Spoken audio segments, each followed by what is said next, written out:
Sorry guys, I cannot stop sneezing this morning. Okay, you see how there's the 2-6 break finally? 2-6 was definitely an overhead. Sorry, like closer to like 2-5, 7-5. No, we're gonna use the 20-minute today. I just have to blow my nose. One sec.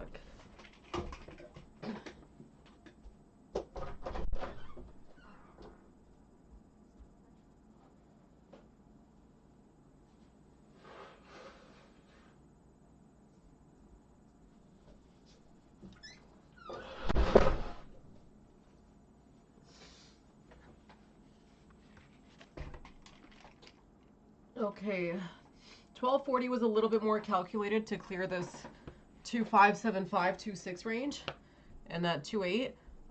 What point in the day is it right now?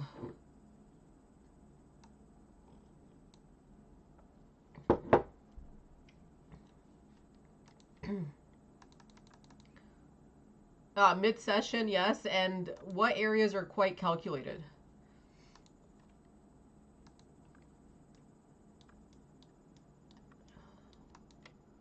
Which areas do we know are pretty calculated?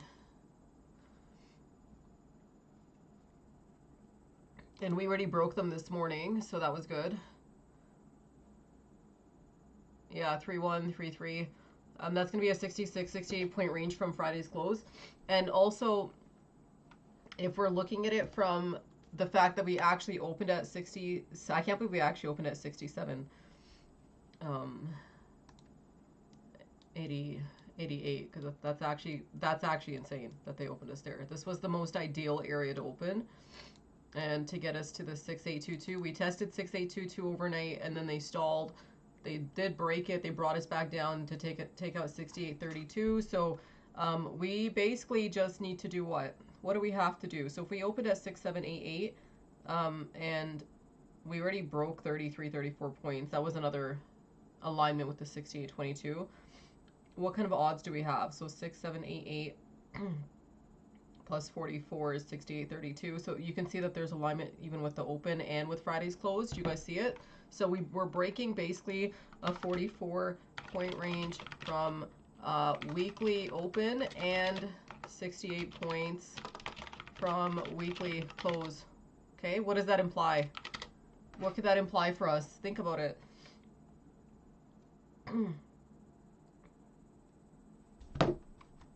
We could be getting a bit more than the 30s today if we meet these conditions on time, which would be now, obviously.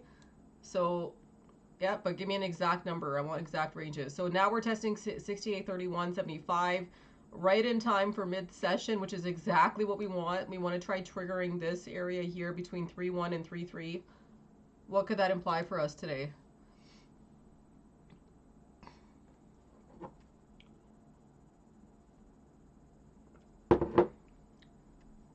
And this was a really great trade. We'll cover it in a second here, but basically they broke about 4 points over this 3-1 spot.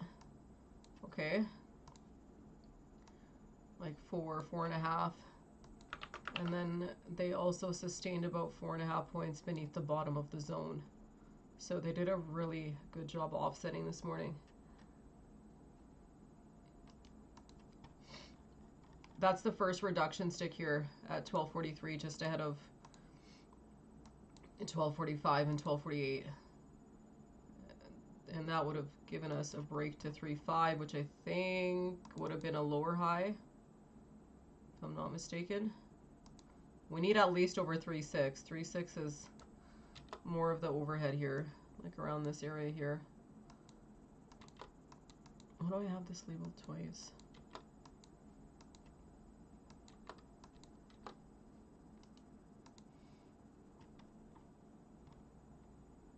So far you can see how they're reducing range a little bit just ahead of this mid-session. Mark, knows that this is a big spot. No, do the math, you guys. Come on, it's right there. If we broke a 44-point range from weekly open, okay, and we've already hit 68 points from weekly close, what could we hit from our weekly opening ranges? And what would that do? Think about it from structure. From a structural perspective, what would that do for us?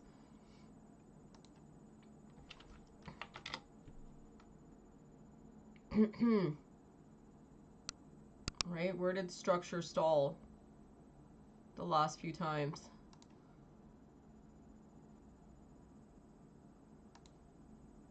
So we're already tracking 44 points here. They already broke that.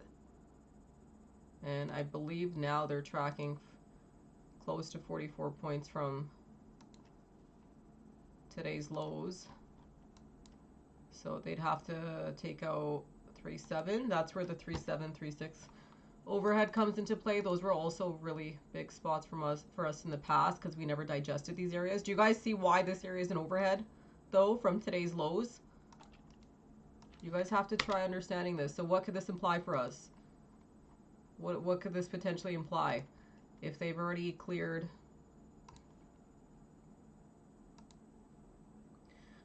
more than 68 points here?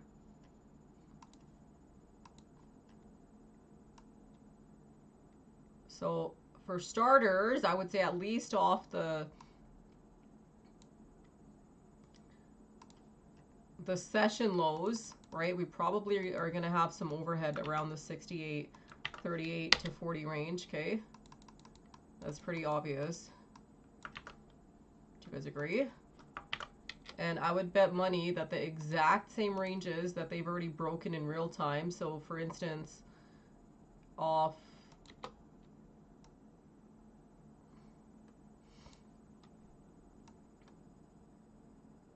off here, you see how they've already hit a 70.75 range? If we did the same thing off these real-time or session lows, okay, there's going to be some overhead wear.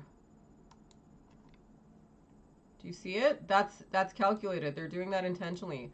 So what would they have to do here? Think about it. What would be the next point in range? It's on the report too, and I finally updated that channel so that you guys can have this. And this is just off lows. That's not off open. That's not off previous close. But I just want you guys to see the confluence here. So which areas are we working with right now? Like what would be the ranges that we'd be working with if they come back and take out this area here? So if we take it off lows, okay, and if we take it, so it's 671 or so points, right, is what it was, 70.5. Okay, that's not even off of, that's off lows. So if we did this off opening range, do you see what I'm saying? Do you see how there's alignment there of 86, 88 points along with being the potential break of this area? I need you guys to understand this concept so that you guys know exactly the areas that we're working with today, because these are for sure going to be them. So write this down. There's alignment with the 88 point range off lows, and also 70 to 71 point range off open. They all align to 6858. Okay, it's a huge overhead there. 1248 breaking here. That's good timing for ES.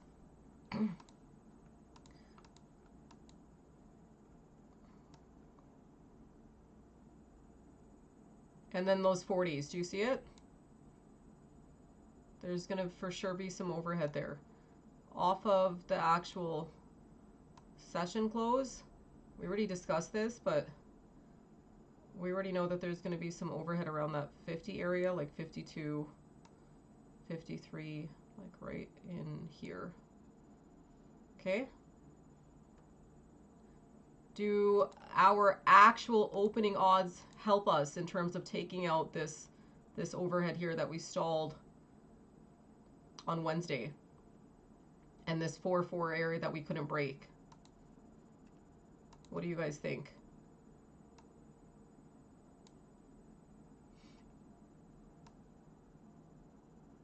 Yes, they do. Off real-time lows, this gives us odds of getting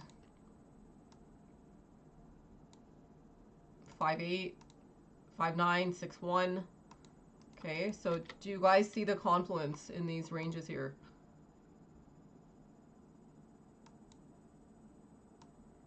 This should for sure be a 44-point break here. Okay, so, and there should be a lot of confluence around the 8178 area, because 8178, think about it, from last week's open, or this week's open, what was a big, big, big area around here?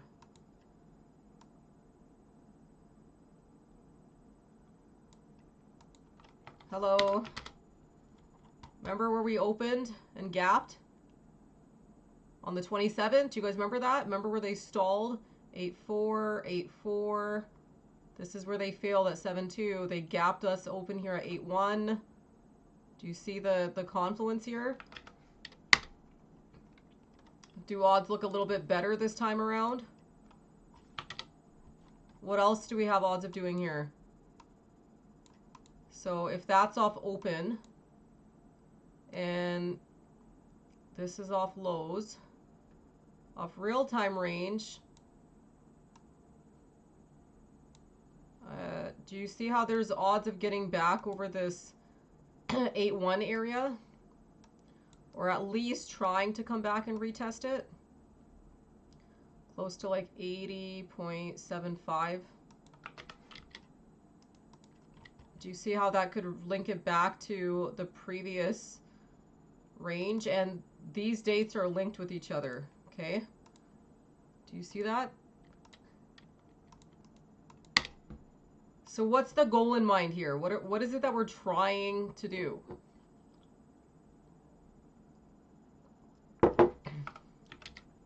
And why do we want to do it now? So for starters, on a 2-day, this could be an engulfing pattern. And I really do think that we have good odds of engulfing today, meaning we have an odd to take out. And that's why saying the 40s, guys, is wrong. 40s is too low. 40s is too low. Where do we have the most confluence? Do not get this wrong. Where do we have the most confluence for today's session? And think about structure. Think about dates. Okay, where do we have the most confluence for today? Potentially. Like, they could extend this if they wanted to.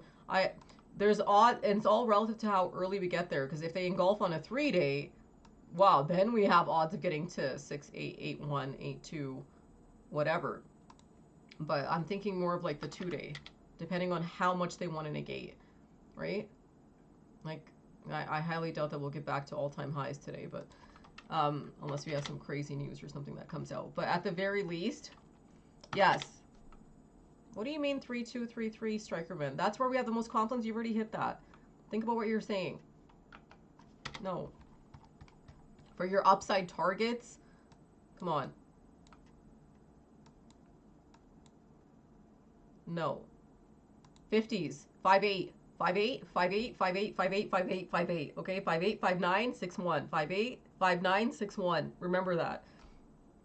How'd you guys just forget that in like the 3 seconds of us going over this? Off real-time open today, I would bet money that that's probably where they have some alignment with those bigger expansion ranges, because we opened the real-time session at 68.15. Where is the real-time open today?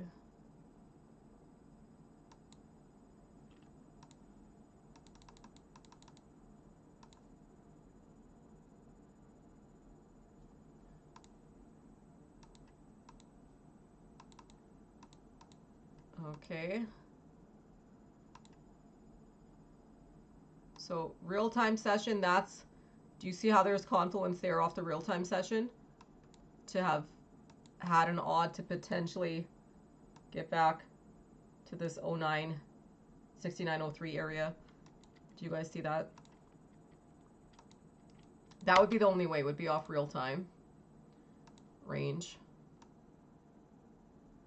Usually you can trigger that, right? And if they hit 107, 108 points, then you could get those odds of our 69, 22, 23 being met. That was the condition that failed the weeks before, hence the reversal.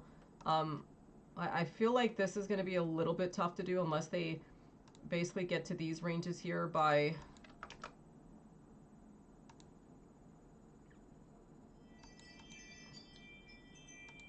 by mid-session, like by 1 o'clock, because this would be like half that range. Do you see it? Like probably a 64 to 65 point range here is what that would be off these lows. Which is basically what is this? What kind of a move would that be? And I don't know if we have that high of odds of getting that much range. I know the 28th is very important, but do you see how that would be 132 to 128 point range? Do you guys see the confluence here with that? To get them back to that 2-2, 2-3, 2-4. So today's open, I don't think it gave us the best odds of getting that. What area would have given us the best odds of getting that? Think about it.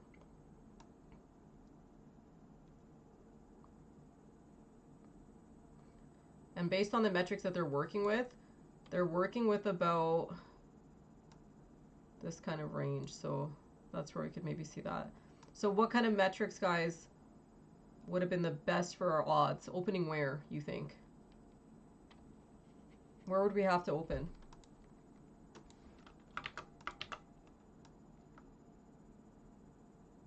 Or what would have been a good area for us to open to trigger that? Closer to 2-2? Do you see what I'm saying here or no? So 68.15 open, it's not bad. Okay, it didn't give us the absolute best odds though to take out that 69.05 or 69.09. Okay, we needed an opening at least over 22. So I'm gonna say that those odds of getting that kind of a break today are not the highest, just because of the type of ranges that we're working with.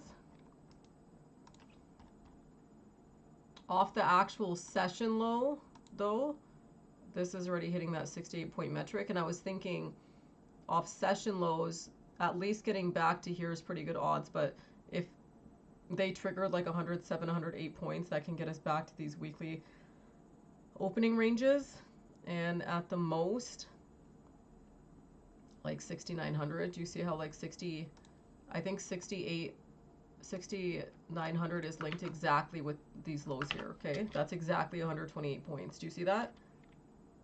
And that would basically take you back above this midpoint, which above these bars here. So it wouldn't necessarily be the best in terms of range to take out 69.22, but at least it could reset us, right? I feel like we don't want to do too much if we can't get high enough. Does that make sense? Like, I would rather they don't go to the 6900s if they can't take out 6920s, right? I would rather stall 68, 60s, 68, 70s, 80s at that point. Does that make sense to you guys? Okay, I'm getting distracted on my own trade, so let's go back here. Where do they hit here? So they did hit 3-4 in time, so that's good. And we need to see where they close here. So remember how we said the 3-9, 3-8, 40 areas are very important? What were those areas?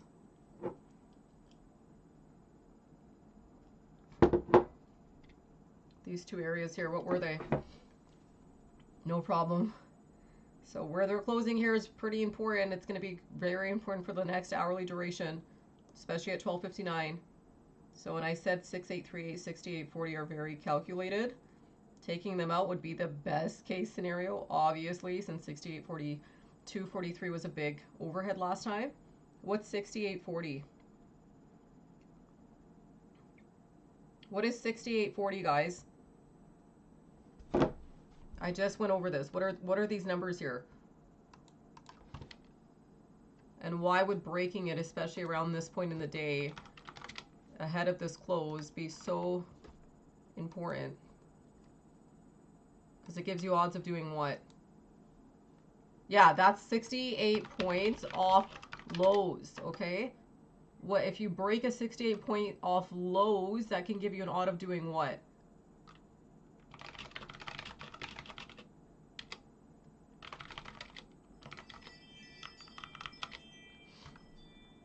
Especially when they do things around like these points in time. So, okay, so they took out 65.75 points then off lows, because that would be 30, 38 was the 66 point range. So you'd have to see some sort of follow through here. Does this imply that they could keep this maybe channel bound for this next hourly duration here? We're trying to gauge range and price action, okay? So if they had closed this over 3.8 and over 40, I would say that they would easily take out the channel. They take out 4.4, they take out 4.8, probably within the first few minutes of this hourly open, okay? Because they didn't close over 6.6, 6.8 off lows, what could this imply for this hour? What do you guys think? They did test these areas ahead of time though, so that's good. They at least tested the 40 range, and let me just move some of these because 40 is important. So what would they have to do here, especially off that 2 o'clock stick? Do you see that?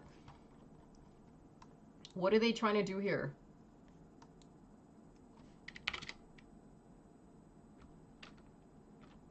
This is important for price action and trying to understand what they're doing.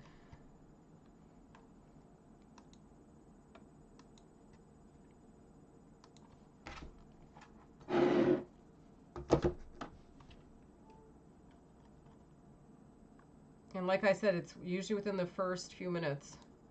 We're going to watch 104. What are they doing, guys? They're obviously trying to negate odds of staying stuck for a whole hour, right?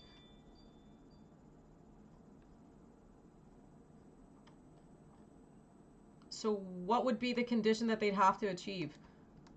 Especially in the first half of this period. What do you guys think they would have to break or test? At a minimum. I would say probably that 70.75 since that's what they were tracking. So 6772 was the lows plus 70.75. We need to break 6,842.75. Okay? Who wants to write that down? That seems to be the calculated area. And let's see if we can do it within the first 5 minutes of this candle, this session opening. Oh my god, I did not clean up my charts from last week. Shit. This is going to be messy. And where did they stall last time too? They stalled right in here. Okay, so it wouldn't even necessarily be... oh, that's this candle's close. That's pretty funny. So it wouldn't even necessarily be taking out this high, but it would at the very least trying to take out that candle's close. So that could be why they're calculating it around that area, because that's an open close ratio. Isn't that so strange to think about?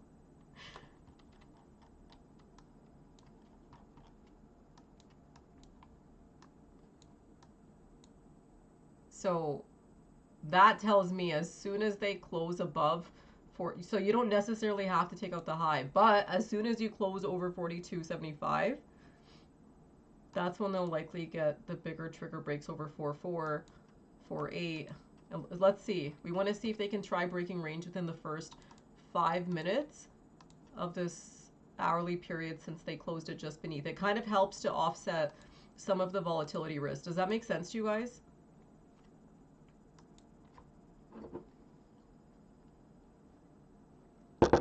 And that's because they closed it beneath the 66 to 68 point range.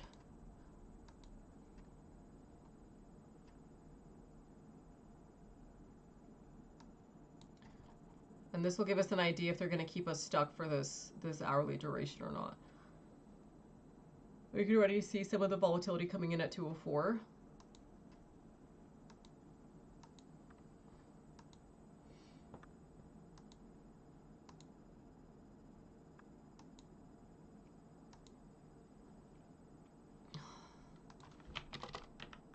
Yeah, 115 would be the mid-session from real-time session open to session close. What do we have happening today?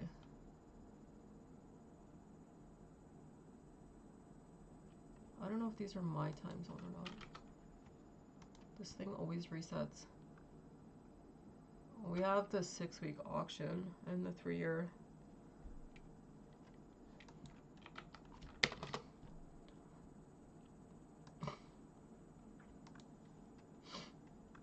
Do you guys see the reduction in this 104 stick though? Like, the reductions usually during these periods should be obvious. And I would bet anything that takes you back to the high. Yeah, it does. Isn't that crazy? Look, if that they had an odd of testing that high there. But did they have an odd of taking it out based on how much of that range they reduced?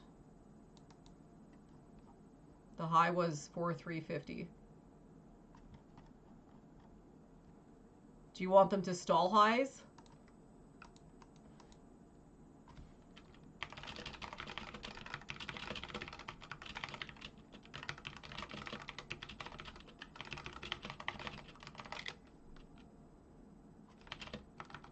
Whatever it was, 4,350 Friday highs, whatever day that was.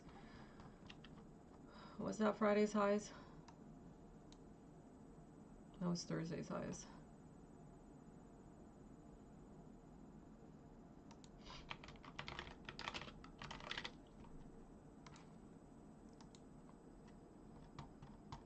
There is a bit of a cup and handle pattern here too, guys, so that can help us a lot today in terms of, you know, getting a good structural break on the session. Hopefully at least to here. How important is it that we negate downside before the 11th? And that's why I wasn't too worried coming into Monday this week. And there's another period here through 108, so we'll see if it tries to negate. So we just have to basically close above here. So I would say that because of that reduction stick, in order to get a break of that high, they probably have to open above 41.5, okay? Because that's the kind of implied range that they might give if and when they do test it or break. So we'll kind of watch to see if once we open above these areas here,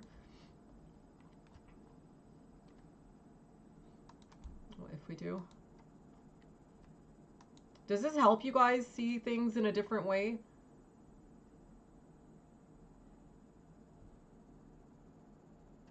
Like, I do want you guys to realize that, like, everything is really calculated. Nothing is ever a coincidence. Everything is always planned. They always do these things, like, everything's predetermined. These contracts are insane. I picked up some SPY calls and some SPX. You guys should have picked some up too. If you bought them off the downside, they were ranging between 25 and 50 cents. I picked them up off 66 or 67.99 hold. And then I added some when they kind of held in this range in here, like in this area here, off like 09 and 14, which I know seemed a bit risky, but I like that they held. Actually, wait, I shouldn't. Why do you think I would purchase more here, even though this looks like it could have been breaking down? Based on what? Two things. Three things, sorry. Four things, actually. There's 4 reasons I added to my position here.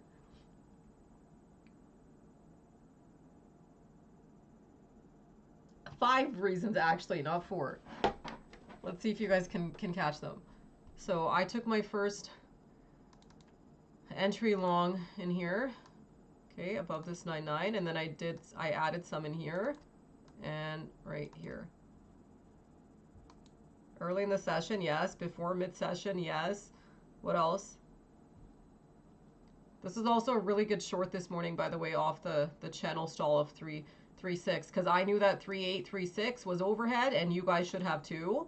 Okay, so even though we took out 3.1, we knew that the 40 to 3.6 area was an overhead. So this was another reason to go short this morning. Yep, but also what else? Were conditions overnight met? So weekly open, these are all the reasons. Weekly open, okay. Overnight lows, 67.72 holds. 68.22 test, okay. Do you see what I'm saying? 6.798 higher lows. Where else did they hold here overnight? 68.10 held. 68.10 is very important to hold. Do you see what I'm saying? There's every single thing that you needed. And then today's open was bullish neutral. So even though it was 4 or 5 points away from the 20s, it still implied that we could come back and retest and bulls could gain control, even if they backtested the bottom of the zone. This is actually like a textbook trade. okay? These were all the reasons why to, one, try taking a long off this area here. Do you think I would have, so, okay, wait. I always hear people say, well, I missed my entry because I was waiting for 6, 7, 8, 8. Why would today be a day where our odds are pretty low to come back and trigger here? Okay, think about it. Would you really want to trigger all the way back down to 8, 8? After already breaking 3, 1, 3, 2? After already testing 2, 2? After sustaining this area overnight? After opening at 15? Yeah, but the dynamics of the trade, right? You don't want to stall there. And also, if the calculated overhead is closer to 3, 8, and 40, right? Do you want to use this downside range here, or do you want to use it to offset here and break 40? What do you want to do? You obviously want to break 40 so you can get a 68-point break, correct? So that's why I wouldn't have waited for a back test of 8, 8, 8, 9 today, okay?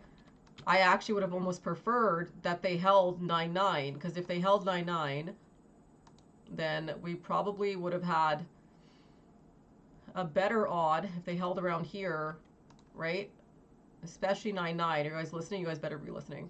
If they held 9, 9, okay, wouldn't we have had a better odd of not only taking out the 40, right, but maybe we could have had an odd of already retesting that 68.42 area. Do you see what I'm saying?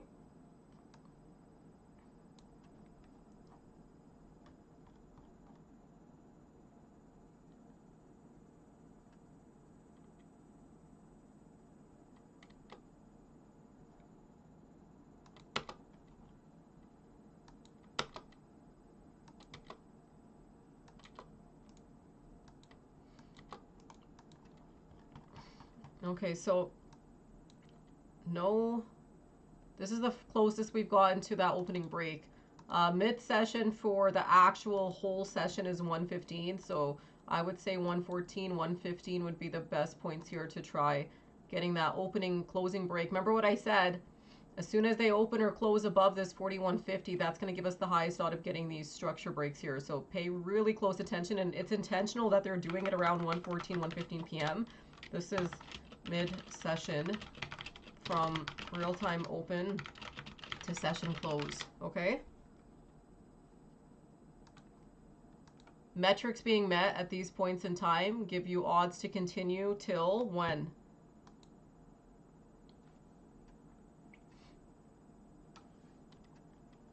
And we didn't really have the best odds during this period anyway, just because of where they closed out 12:59, but we can still track here. I am using the 20-minute today too, so I'll keep tracking every 20 minutes. So there's kind of like a 5-minute window here, I guess. What does this give us odds of doing, guys? Come on. This is what would make things durational till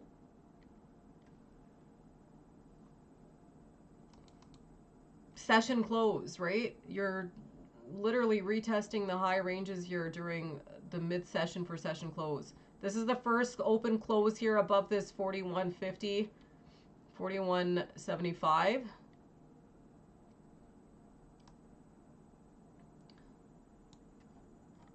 So we'll see if they can retest 4250, 4275 here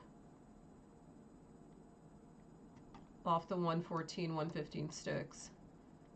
If they stall at this point in the day, at these price points, what could that imply for us?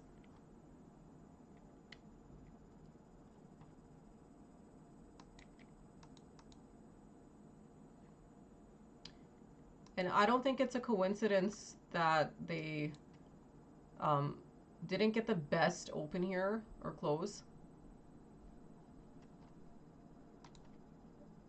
And trust me, if they would have closed over 40 here or even over 3839, we would have already taken out these ranges, because it's mostly due to this. Do you see how this was 2.5? So these 2.5 reductions already started coming in, but and they closed this at 37.75. So we would have already had that kind of a structure break here. Do you see it? There would have been a pretty decent odd that they would have taken it out. So let's see if we can trigger at least the 42.50, 42.75 here at 115. I put it at 5-minute extension since lows today are more catered around 120. So it could imply high ranges are more tailored around this point here instead. That top is in. I wouldn't necessarily say that, Noble Mom, because we still met our other conditions in time. Yeah, I would say delay is probably the more appropriate answer.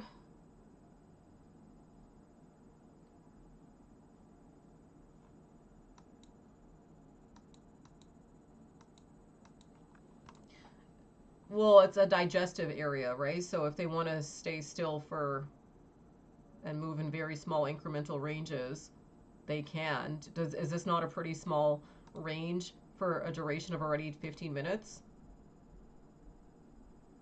Right? That's that 4.5. They've barely moved over that. What's the first thing that you usually do if you stall, especially at a very important time? What do you need to see happen? Immediately.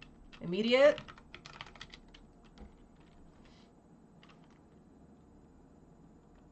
To at least defend to give us that odd. What do you have to see post 115?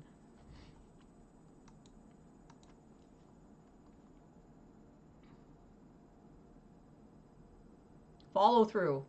68, 42, 75 triggered here at 116, right into that second half for the second part of the session window. This is perfect for timing. I would have preferred it happened at 115 just to avoid any volatility, but at least the condition was met here. This is a very calculated area and a calculated close. These are also in alignment with the ranges that we're currently trading within today in terms of trend, and linked right back to that Thursday closing candle and high ranges. I think the high range was a 43.5, so we can kind of just watch closely here to see if they maybe try triggering that closer to the 119, 115. Yeah, exactly. So are they trying to fight through here, even though their odds were not that great based on this little reduction in range? And you can see it, like the reduction in range is pretty obvious. Like if you needed at least over 3.8 here, okay, for instance, do you see how this, you know, could have got you that close over 4.3? This could have got you that break. Do you see what I'm saying? These reductions usually, you can see them in the price action, especially off like the closing ranges here. 68, 43, 50 triggering here.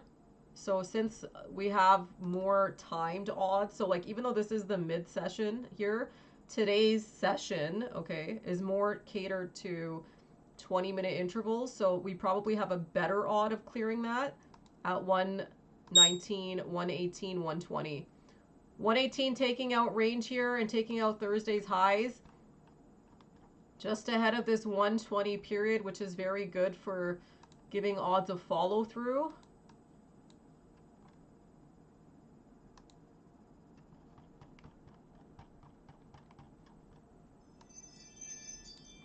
Do you see that? 119 opening right at 68, 43, 50, which was Thursday's highs.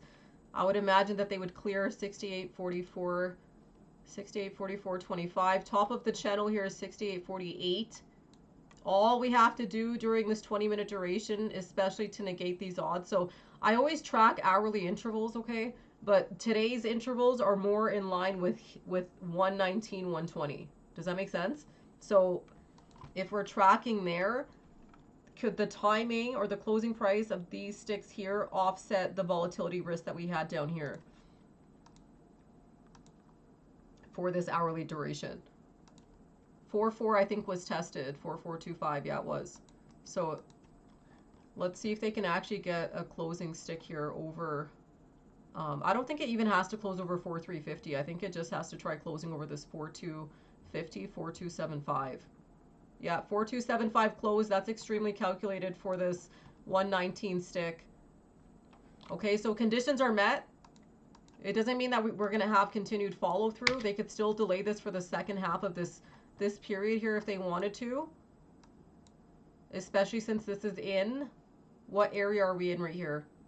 What kind of area is this?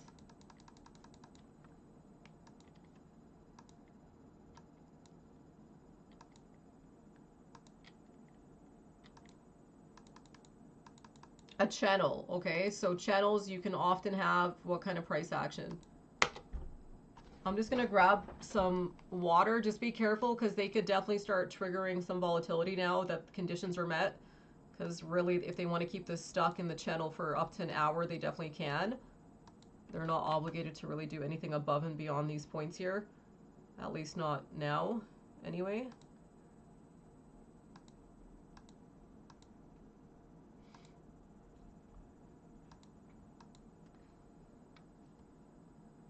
And you see that immediate range and reduction that they gave? That's intentional to keep this stuck, okay, for potentially another 20 minutes. Otherwise, they could have easily tested 4.8 here. Do you see this?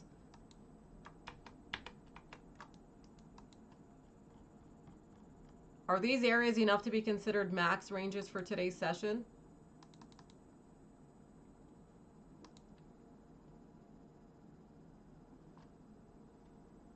What do you guys think? Kind of. Right? Not really, because they're not what?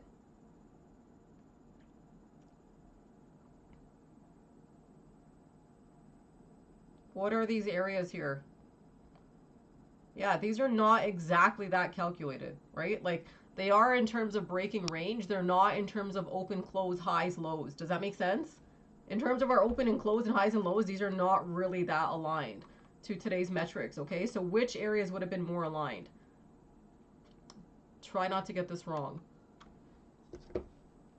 Which areas are a little bit more aligned for max ranges for today's session?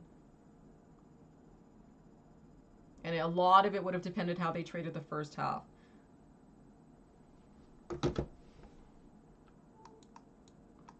I'm going to grab water while you guys think about that. 58, and there's something before that. There's actually 3. Give me minimum, mid, max for like max ratios for today's session. Nope, that's wrong. It's lower than the 40s. Let's start there. Your first minimum ratios, think about it, okay? I'll be right back.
Hmm. 2.4 is too low. 2.422 is like an overnight area. I wouldn't really consider that a max range. Does that make sense? Like, maybe if we didn't test it in real time, okay, yeah. Or like overnight, okay. That's kind of low based on how much range they gave overnight, right? If they had stalled 68.10, sure, then 68.22, 32 could be max ranges, okay? But they didn't. So I would say at least that 3.1 to 3.3 to 3.8 to 40, okay? That would be your first. If they did that during the first half, you have pretty good odds of getting to your mid-range, right? What's your mid-range? It's not here. So it would make sense that they're stalling around 4.2, 4.3, 4.4 at this time of the day, because these are, what kind of ranges are these? They're not confined areas, are they? No.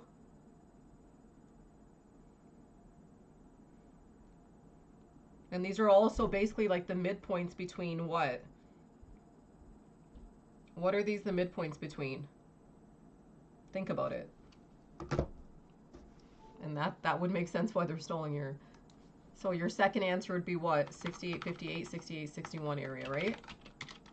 Do you guys understand that concept or no? And half of like 31.33 to 58.61 is going to be what?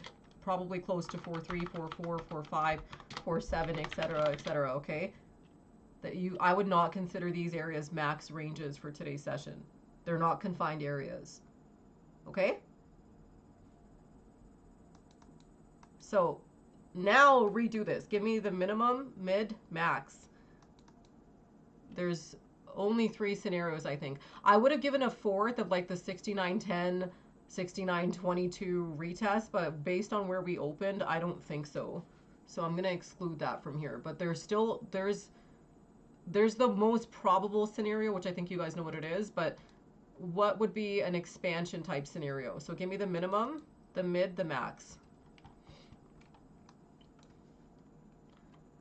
They're stalling here a little bit during these points. 124 tried retracting back over 4275. 126 kind of retraced. Okay, I'm going to shut up, and you guys are going to give me the minimum, the mid, the max. I already gave you guys the minimum, basically. And the mid, but...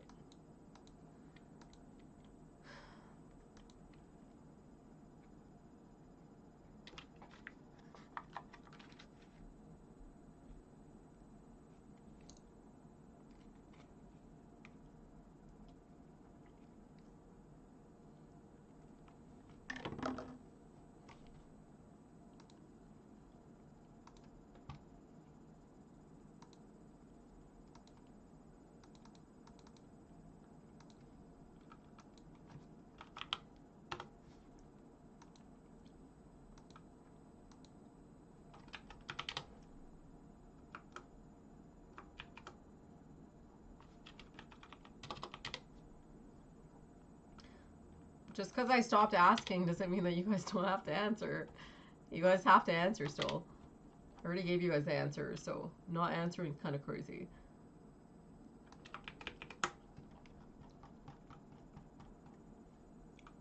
No.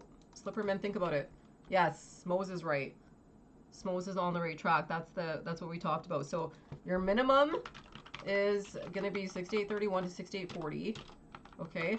Your midpoint is going to be between 68.58-ish to 68.61, 68.64, I think.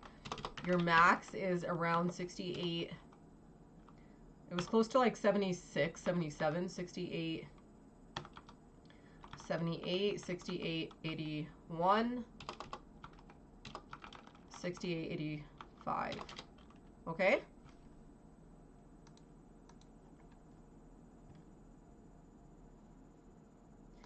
Based on where they closed at 1 p.m. Okay. What area seems like it would be the most probable for today? Think about it. And I'll give you guys a hint. It's not any of those. Okay? Since they closed it just beneath right here. Okay? But then they broke right above when it started. And they met these ranges in time. Okay? What kind of area seems like it would have maybe the most confluence based on today's price action at these given points in time at these ranges? What do you guys think? And this is definitely a very heavy area, so don't think that you shouldn't take anything off around 4.2, 4.4, 4.3. You definitely should, especially since they didn't do it before 1, right? Or before 1:15. That could imply volatility for this next hour. Thank you so much for the sub. So What do you guys think? This is probably the break here. They're already reducing range. You can already see it, like these reductions here. Think about it. If these are mid-ranges between 3.1, 5.8, and they didn't really close over 3.8 or 40 here, and we have odds of getting to 5.8, 6.1, 6.4 with maybe a potential to expand to 7.6, 7.8, 8.1, I would say that the 7.8 to 8.1 odd is not as probable, right? Do you guys think 5.8, 6.1 is still probable?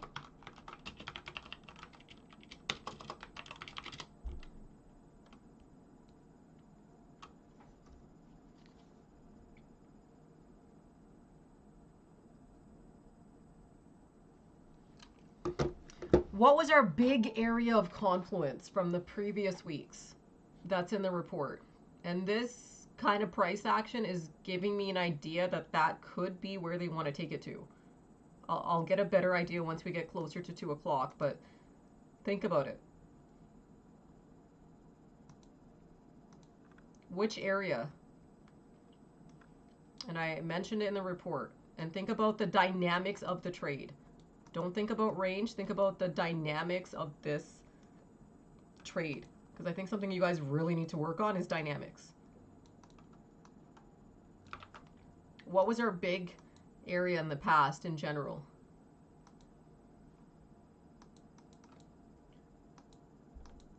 Come on, guys. 68, 66, 68, 68, 68, 71, right? This is a huge area, okay? If they did a mid-range between 5861 and 777, whatever, 81, what kind of area would that lead you to? And that's exactly what they're doing here. We had odds of turnaround here at 130 through 132. I am going to watch that 140 period today too, since markets are aligned with that today. What kind of area would that take you to? What's the median price points between 5861 and 7781? 66? 67? 68? Do you see what I'm saying? Do we have odds of getting there today? To me, that seems the most calculated based on the given dynamics of today's trade. Given the condition that we do what? What do you think we would have to do for that to be the case?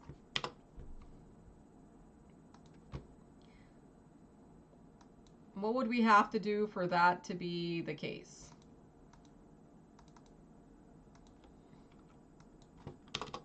No, give me exact conditions, not start pushing. Start pushing is too obvious. You could say that to anyone. What would we have to do for that to be the case? Give me conditions for 1:30 through 2 p.m. Give me conditions for 2 to 2:30. So far this is good. 1:30 turnaround here. 132 getting that stick break back over 43.50. At the very, very, very, very, very, very least, what do you want to achieve during this hourly period? At the least. And we don't necessarily have to test 5.2 or 5.3 or whatever, but, you know, like there is confluence at those areas. But what would be the very least that we'd have to do?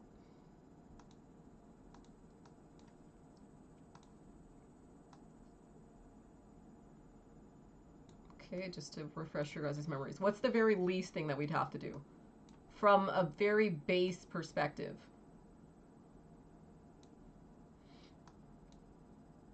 Like at the very, very least, what would we have to do?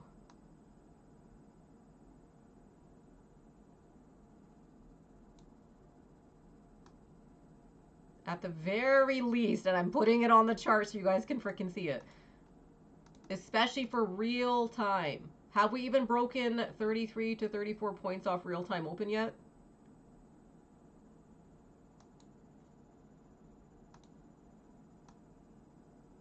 Hey? No, we have not. Okay. What is a very general rule of thumb based on us trading in the channel here? Like, you could come in blind, know zero, know shit all about range, but what would you know that you'd have to break? 3-4. Slipperman, no. What are you saying? 3-4? No, you already did that. What do you have to break during this period? At the very least, since it's not very aligned with breaking 5-8, at the very, very, very least, you should at least break. No, don't give me that answer. Don't use range. Do not use range. Use base theory. Okay, base theory. What do you have to break during this period here? You don't have to go to the means, Arilla. What area are we trading in, you guys? This is why you guys don't understand, like, base methods. You guys really struggle with very base theories. Don't focus too much on the actual ranges. Focus on the area you're trading in. If you knew nothing about trading and you came in today and you looked at this, you would be like, oh, okay, at the very least, I probably need to break what? You opened in the mid channel. You didn't open at a calculated area. So no, you don't really have the highest odds of getting 5-8-6-1 during this period. I think everyone's in agreement with that. But what area could you potentially break here? Yes, you'd want to try breaking the channel. Okay, what's the top of the channel? And this isn't exact. This should be closer to 4-8. But what's the top of the channel here?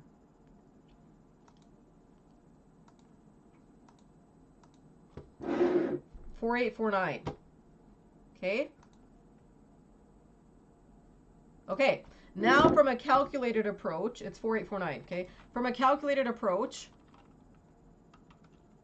now this is when you're calculated. From real-time open, you'd want to break at least 33 to 34 points. It should align.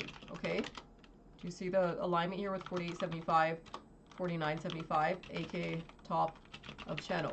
Okay. Did this period give you odds of getting 5-8-6-1 based on them closing beneath 3-8 and 40? Think about logic, okay? No, it didn't, okay? But from a very general rule, what would you still want to break and sustain? That doesn't mean that you don't want to sustain or break your ranges, right?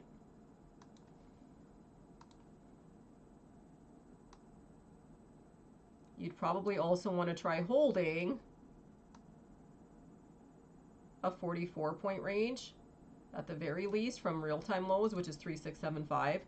That was the first area that we failed this morning, and that's why I said this morning that this is why I went short, because they did not clear this area here. Okay, so that's 44 points from real-time lows. 38 is 66 points from session lows. Okay, do you guys see the confluence? 68 points was 40.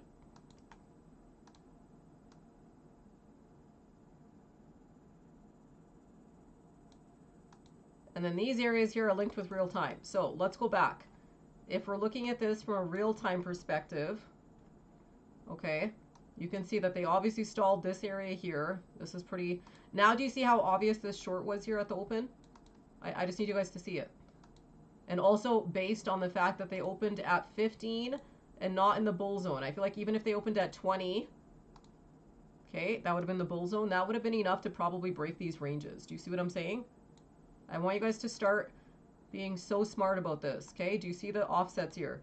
I would guarantee that if they opened this morning at 20, 22, they probably would have taken out 36, 38. They didn't. They stalled, okay? So they opened instead in a bull neutral area. So it's still a good spot. Not the best, but it's still okay to give you odds of sustaining our zone, which we did do. Okay, perfect. That gives us odds of holding 8-8. Now we can recycle this range and use it on this break, okay? You guys still paying attention? This is a really calculated session, so if you guys actually take the time, then you can learn a lot and you can also make a lot of money. Okay, so listen here. When it came time to 2 o'clock or 1 o'clock, you have to think about what they've done and what they didn't do. So for starters, okay, they still did break these areas before 1, so that's good, right? That's still good. What did they not do though? So, and do you think that it's a coincidence that they brought it to these price points here at 2 or at 1 o'clock? No, it's not. Okay, it's definitely not. Okay, so what's one thing we could check off that's good that they did do here? And I'm in trades, guys, too, so don't be selfish about this. Like, if I'm going to stream and I'm going to go over this in real time, which no one does, okay, then you guys at least better try participating. They, at the very least, held 68.36.75. Okay, that's good. What is 68.36.75? If you don't even know what it is, then it kind of just defeats the whole purpose. What is that area? What's 68.36.75? Well, for starters, that's 44 points off real-time lows. We held 44 points off real-time lows, okay? What else is this area here? Now they're holding around 17 points off that 3.7, okay? Off the 20 area, and likely holding at least that 22 point range off. And you can see that there's confliction. So even though they breached below, they still closed above a 22 point range from real-time open right here. Okay, when they back tested at 130.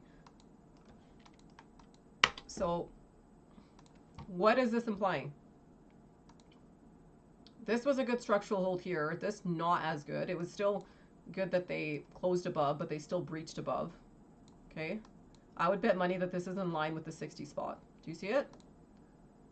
Look, that's going to be your 44 point break there from real-time open. Okay, what's the first condition that you'd have to make for this to even be a probability? So this would be your 44 point break here. Based on how they're trading this and how they breached right here, the odds of getting there might not be as high. Maybe they're reduced by a few points.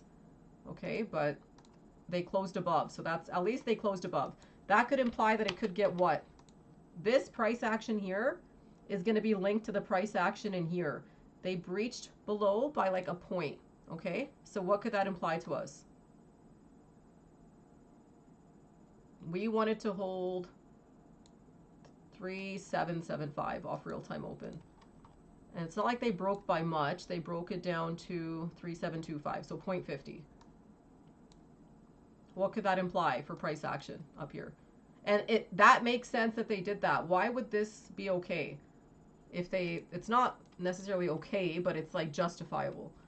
So they breached below by 0.5. Why is this okay? Two reasons. One, they still closed above a 22 point ratio. Two, that's the theme for this hourly duration, is it not? Based on what they did here at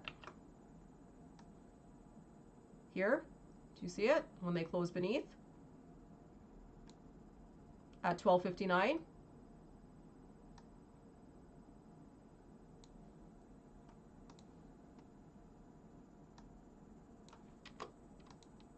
What kind of price action could this imply for these ranges up here if we get there? Maybe some slight volatility, okay? Based on how they're trading that. So at the very, very, very least,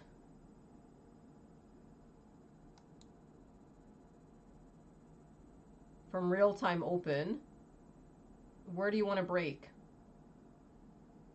And these areas should be aligned to the top of the channel. And it makes sense that they are, because I assure you, if we opened at the 20 or 22 or 23 area, it would have been more aligned with 5.6, 5.5, 5.8, okay? This could have given us a better odd of getting immediate breaks to 6.6, 6.8, and odds of expanding to a new zone. This is probably aligned with 8.9, 90. And an 88 point break here, like I said, would have given you odds of retesting that 69.10.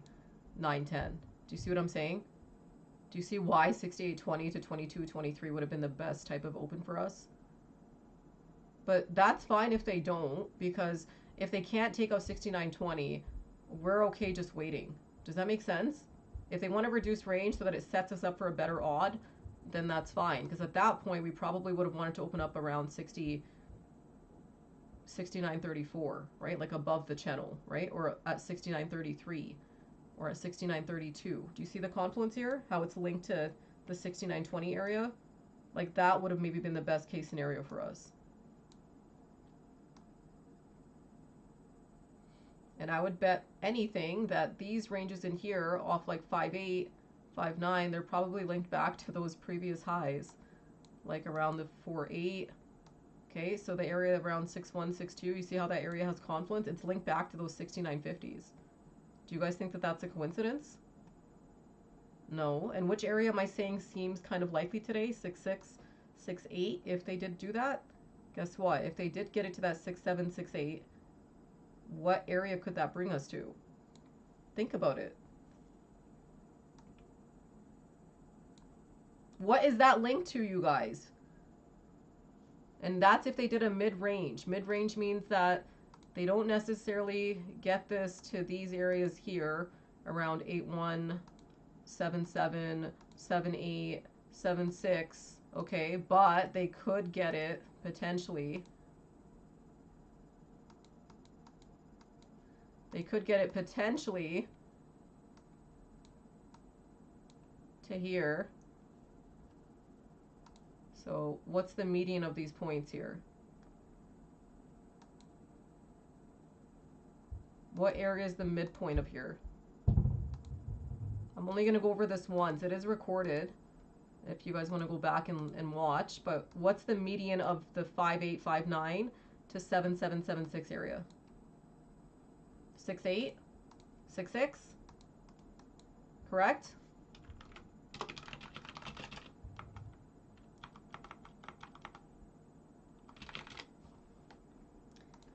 If markets broke 88 points off that area, that could take you back to where?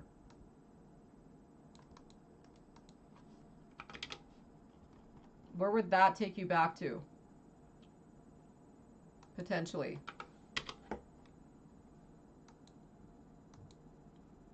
We're getting very close, guys, to 2 p.m., so you guys better answer some of these questions. It's right on the chart. If there's 60, 70 of you guys watching, at least one person can answer. 6668 is linked to what? All-time highs. Okay, so that them taking it to mid-range today, do you understand the correlation to this, to all-time highs? So it's not necessarily the worst case if they don't bring it here or they don't bring it back to retest 69.10, 69.20. We don't even have the highest odds of tagging 69.20 based on where we open today, right? Are we better off staying still and going to a more measured lower range if it gives us better odds to take out all-time highs? What do you guys think? Yes, obviously, right? So these are the 148 to 150 periods that we had marked. Are you guys okay if I clear the chart now? Because we're hitting calculated times here, so I need to make sure that we're measuring. Okay? If you need to rewatch that a bunch of times, go ahead, but I'm just trying to give you guys the probabilities here. Why did this delete my flips? We were watching 36, 40, and then 48.50. Watch 5.4 and then 2. So 6.848 being tested here. 6.848.75 is more calculated for today's session, so I'm just going to change these. Okay.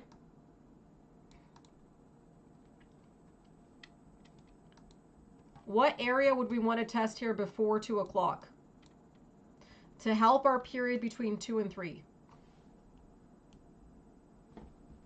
What do you guys think?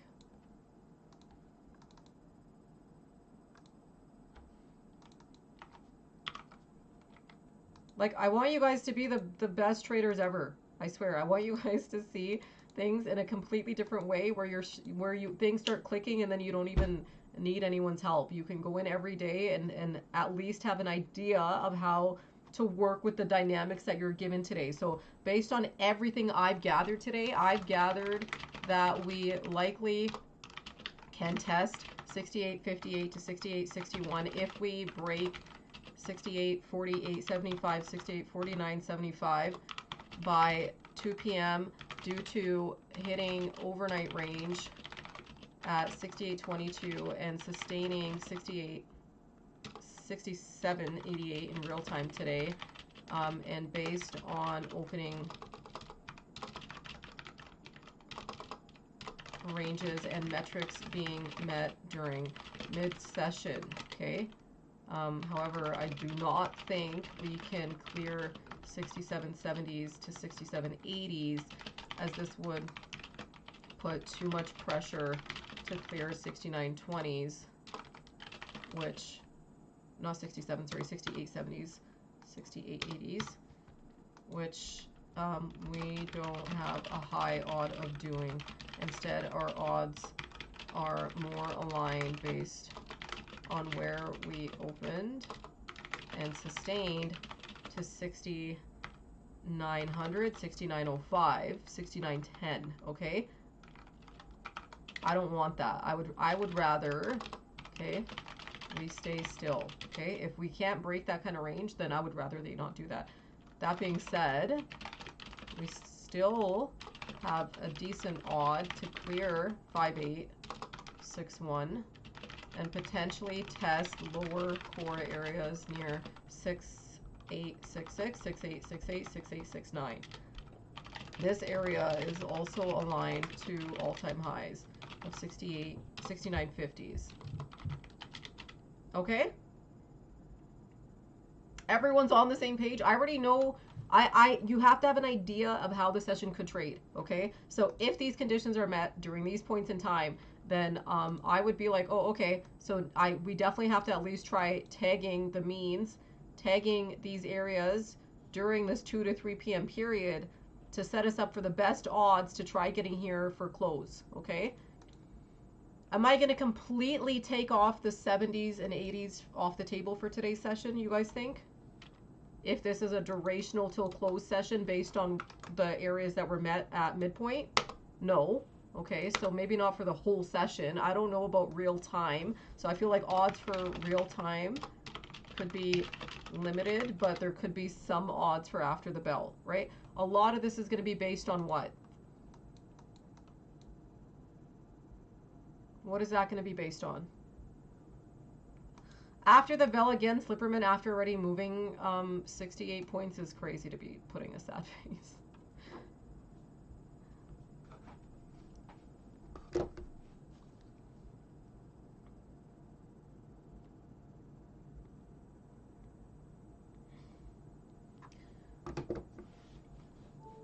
Okay, but what are the conditions? What do we have to do? I have some flips at 219, 220 that we're going to watch for today. A really important time of day today is going to be around this 312, 310 window. I don't know if we have anything happening here, but we're going to be watching this window very closely. I think this window is going to essentially give us the idea if we're going to get those expansions or not, because otherwise everything is kind of set until after close today. There's some odds just after the bell around 405. I didn't think we had any major earnings or anything like that today, though.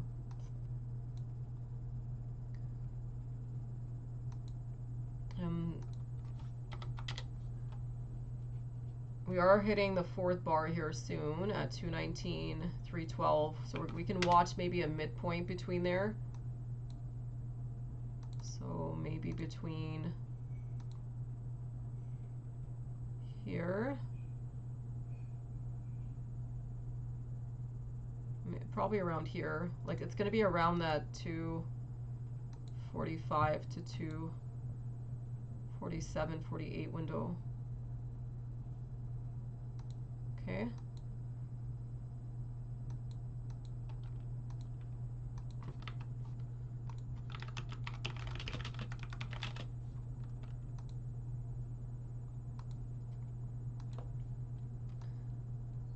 And this is probably linked to this 312. Yeah, it is. And this is probably going to be the median point between this and, I don't know, 305.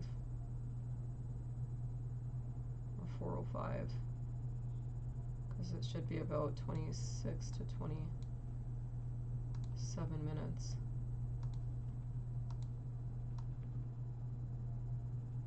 Yes. This is pretty close to end of day then.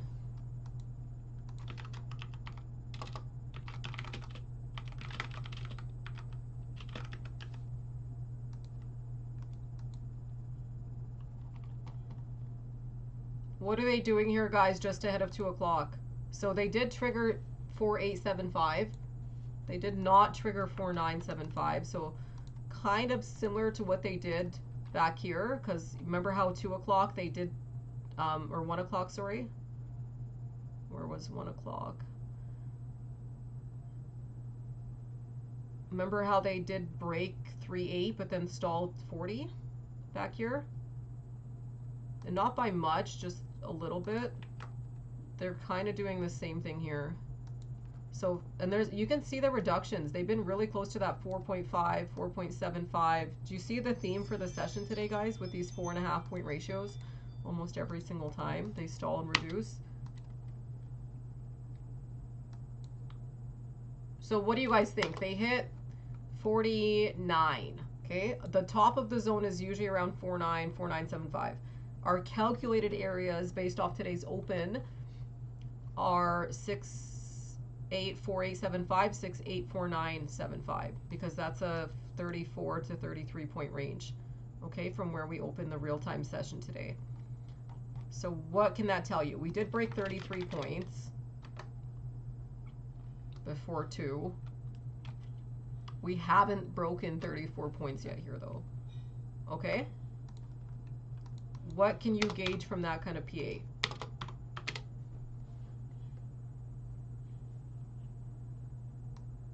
I really want you guys to think about these scenarios, because this is what's going to help you understand. Maybe they end up stalling here for another hour. Could they stall from 2 to 3 in the channel if they want to limit range to maybe 5.2, 5.8, 6.1? Or if they want to limit odds for real time and instead move it to the after hour session? What's another reason they could do that? Off lows. I've been using a 53-minute chart today. They are approaching the 4th bar. 4th bars can sometimes do what? And this structure is not really the best looking structure. What could this end up doing here during this period? So this, we're approaching a pretty important period where volatility could increase. We're hitting a 4th bar range. 4th bars can sometimes do what?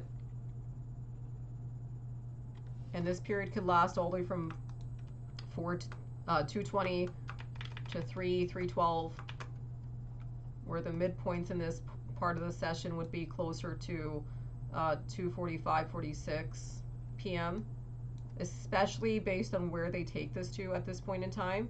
So think about the dynamics of the trade here, okay? And think about them really well. Try not to, like, well, you don't have to overthink it, but just try to, like, think about it from a market perspective.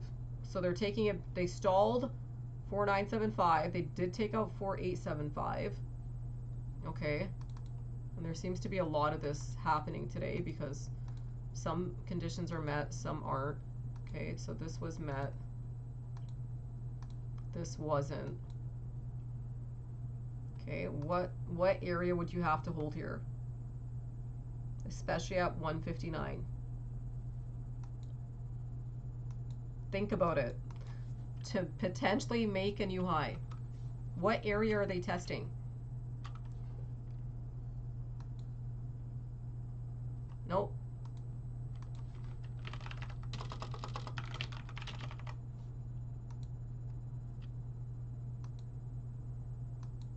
And what time are they doing it at? This is very calculated that they would do it here at these price points. Oh my god. No, I wrote it on the chart. And this is a 3-bar down. What areas are they testing here?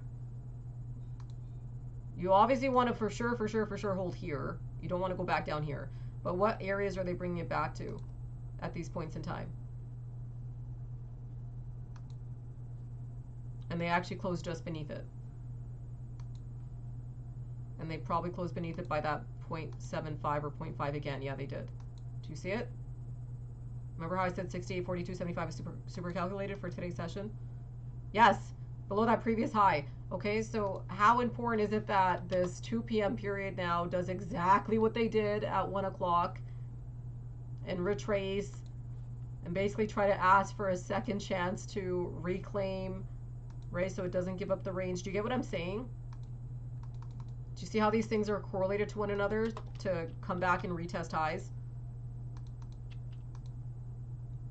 Do you see what I mean?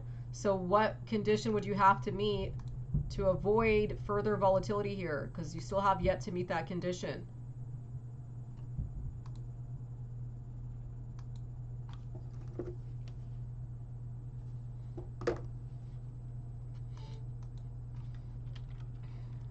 Okay, yeah. No. No!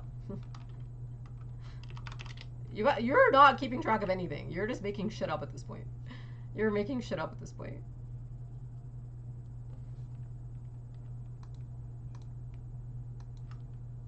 $34 points from real-time session open, okay?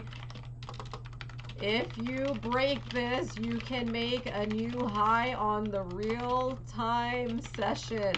Okay, I'm going to start writing notes like this. This is the previous high, which is also calculated today, but closer to 684275. Sadly, we closed at 684250, which can slightly reduce odds. Sorry, 25. Okay, and that makes sense because of this is okay because we have a 0.5 reduction theme today. Okay. 2 o'clock negated. 2 o'clock went back over 4-4. 2 p.m. negated and tried to save the day. Back over 4-3-4-4. Okay? What condition do you think has to be met? Especially probably ideally by this point in time, right? If you want to extend on the session, then you have odds to delay until here. And it's mostly because we have a really nasty pattern, okay, on some of these time frames here, right, which could easily come back and reverse because they could easily take this back to 3-3, 3-8, 2-2, right, if they don't sustain. What do you have to test?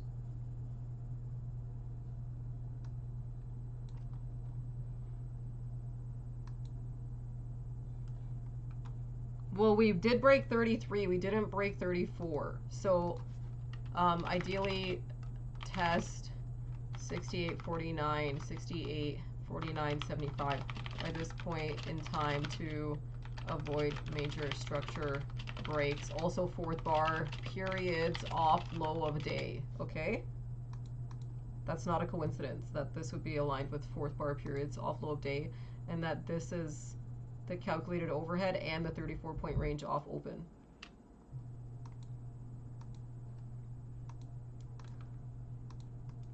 I don't know if writing that on these charts even helps, but okay. Let me write this. We do not want to break down here, at least not before 219, 220, okay? I would rather they avoid breaking down here. If they want to break down here after 219, 220, I don't really care. But if they do it before, then our odds of even getting a cleared break over 50, 5.2, 5.8 really start to reduce. Do you understand the concept of that trade?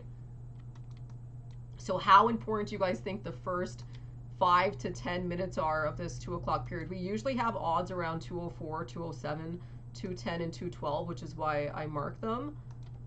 But how high do you guys think that these odds are? Or how important do you think that these odds are? At least to try to sustain and not break down range fully beneath like 4.140.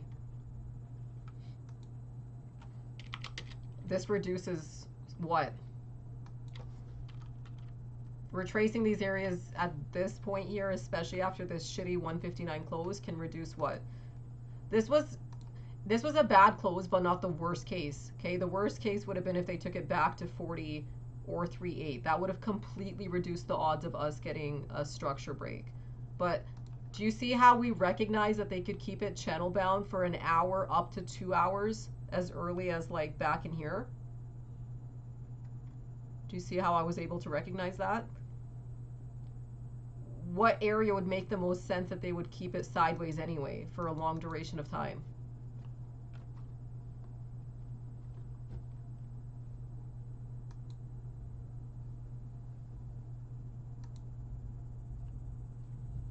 The channel, right? Do you see how open close can help you understand price action, or like gauge price action?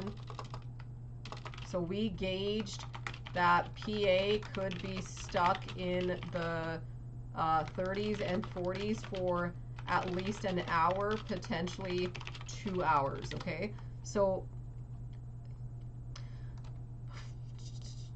how do I ask this?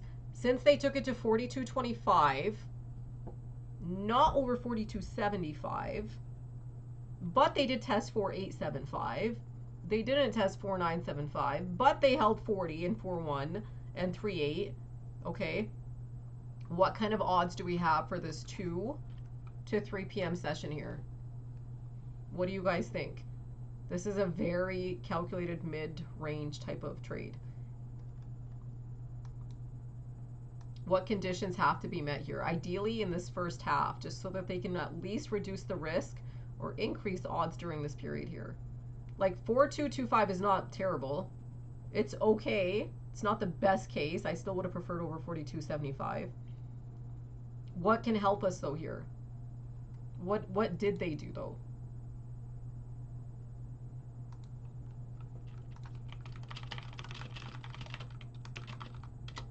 Right?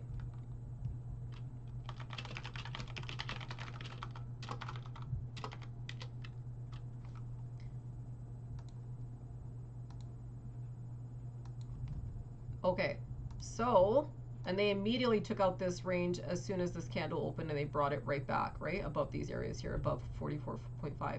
So, could this maybe help us achieve, like this sustainment? Could this help us get 55.1 during this period?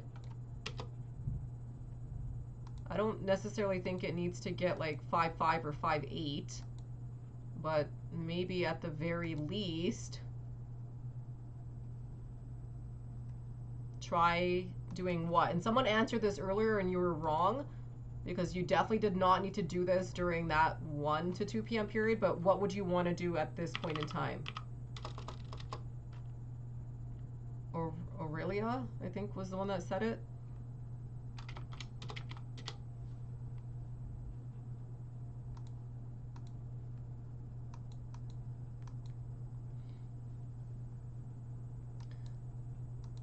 So based on how they're trading, it would make sense that they're trying to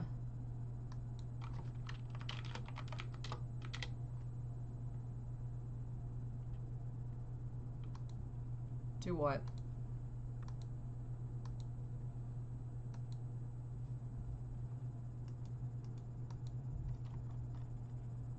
Would this be a good period to stall 4.9, 4.8, or between 2 and 3, or do we want to at least try getting in this box area here in the white range? I'm trying to help you guys capture the full trade, so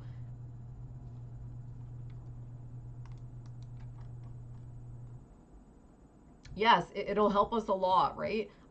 So okay, do we have the highest odds of getting 5.8 and 6.1 during this period?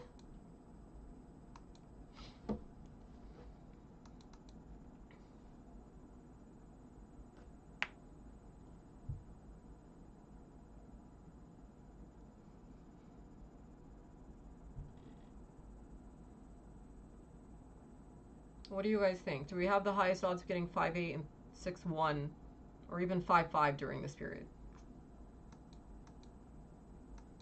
Not during this period, Orilla. Your odds were a little bit reduced based on what they did here, okay?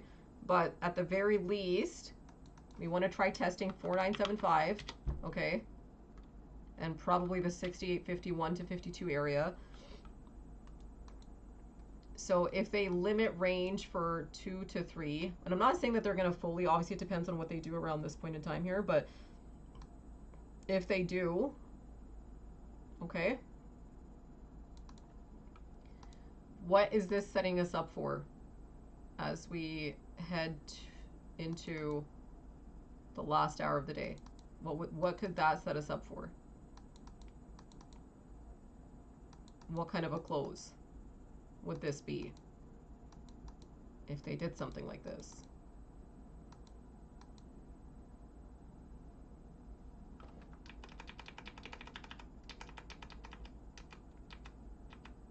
And a lot of this is going to depend on what they do over this next 10 minutes. What kind of a close would that be setting us up for, guys?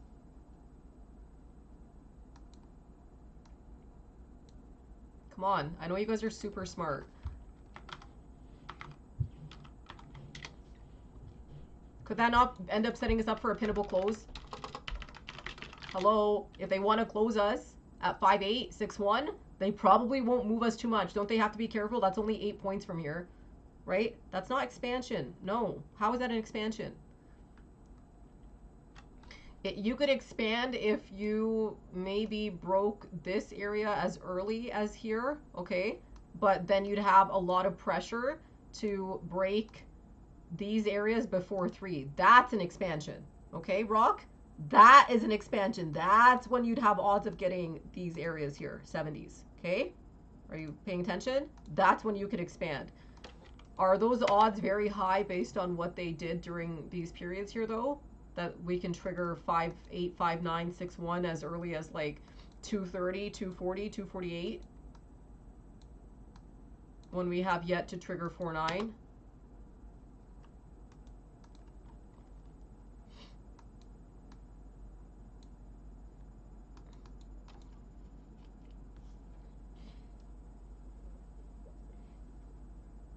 Anything above 5.8 today, 6.1 is considered an expansion, okay?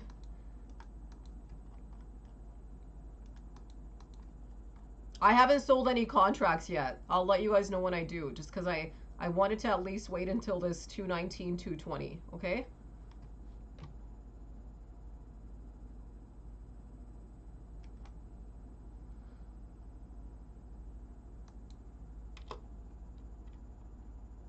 And it also is a really nice cup and handle pattern too, so this is why they could maybe just continue overnight. All right, let's do our first pull then. Test 684975 by 2:18, 2:20 p.m. Because remember, if they don't do this at this point in time, can you guys vote on that poll, please? If they don't do this at this point in time, that's where risk can start to heavily increase, okay? Because that's when we would have odds of breaking back down. They still can come back, retest, you know, this 3.3, 3.1. We haven't back tested it. So do you see how they've kind of left a window for volatility here?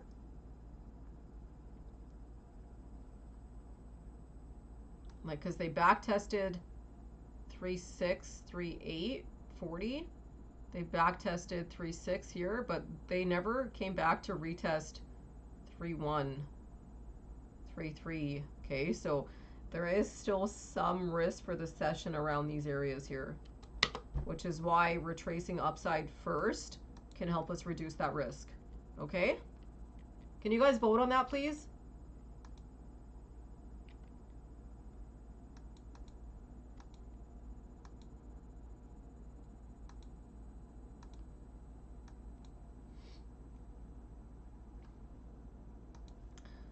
Yeah, no one likes risk.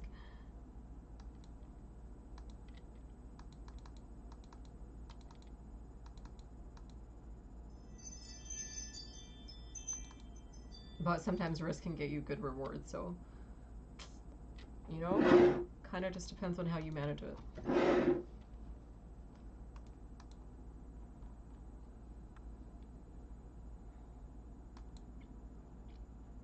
Well, so far, this isn't looking very promising, right? So, depending on whether or not they sustain here or hold. If they stall here, but then still hold like 4-2, 4-4, then your conditions would be that this is probably becoming more of like a sustainment period of these areas here, okay?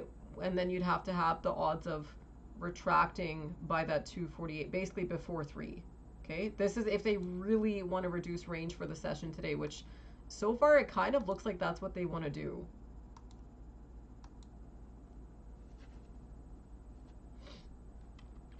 So we'll see here in a bit. I could tell though when they didn't have follow through at 212 though that they're likely not going to do this. That was too much of a reduction stick here. But there's still time. Bringing it back down at 215 is better than bringing it back down at 217.18, right? So, but that being said, they need probably like those 3.5, 2.5 point sticks here. So like you'd have to start seeing some pretty aggressive sticks. Probably have to trigger 4.8 as early as like probably 217, 218.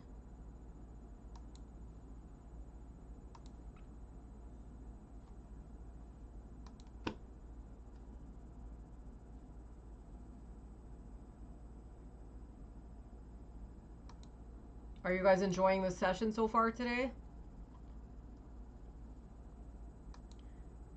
They're really trying to save this range. Look at how hard they're trying to fight here at 215. So let's see. If I feel like if 216, if 2 doesn't, I guess, have to necessarily be 217, but 217 would be a bit better if they can take out 4.8. Because you'd want to at least try testing the 4.875 at the very least, you know.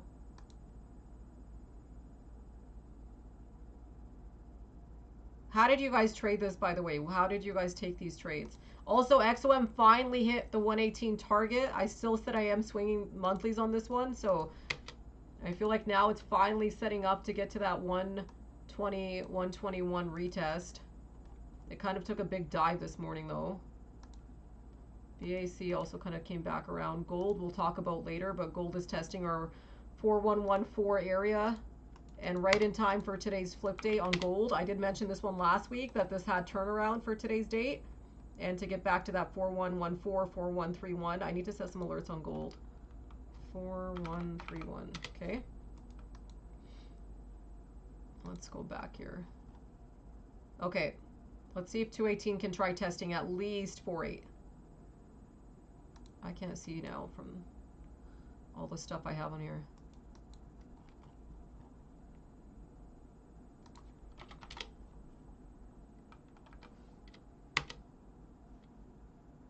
How much time do we have left? Who voted yes and who voted no? It's pretty crazy that they tried to save this range. And they also held 4.350, which is good. I noticed that they held 4.375.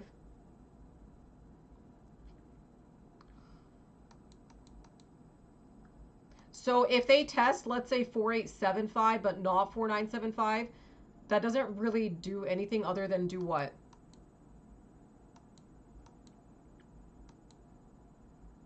What would that do for us?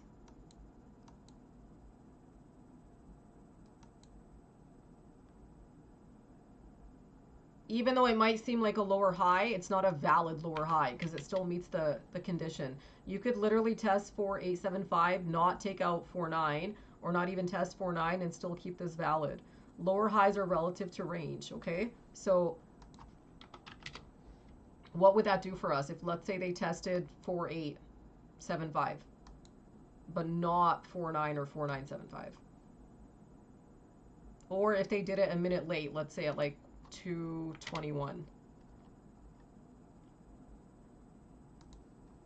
Well, that usually causes delays. Yeah, so then that ends up creating that kind of pinnable price action into the last half of the day.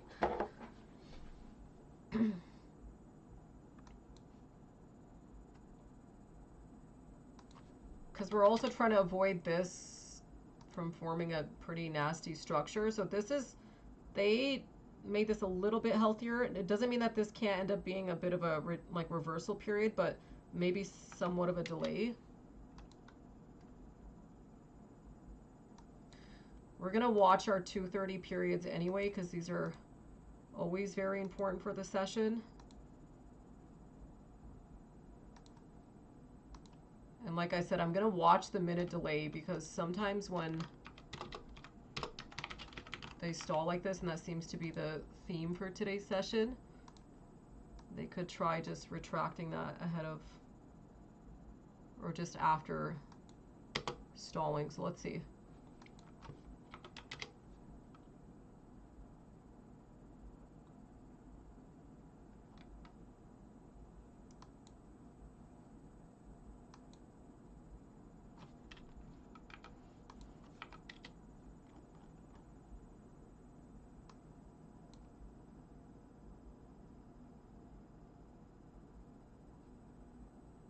Because this would be the same thing that they did at 2 p.m. and at, where was it?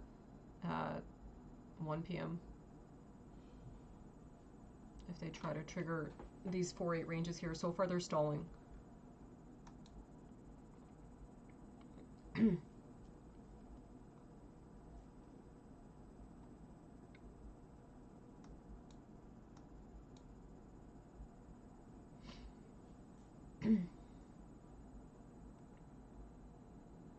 What does this price action tell you guys? So they took out 4446. They stalled 4775. Okay. They didn't break down structure fully, but they also didn't clear it either, especially at these points in time. They kind of helped fix this downside structure, because this is now a little bit healthier, but now it has better odds of staying stuck in an inside range. So what did they do during these time periods here? And it does make sense, because we didn't have the highest odds during this point in time based on what they did here. And I did mention that they probably did what?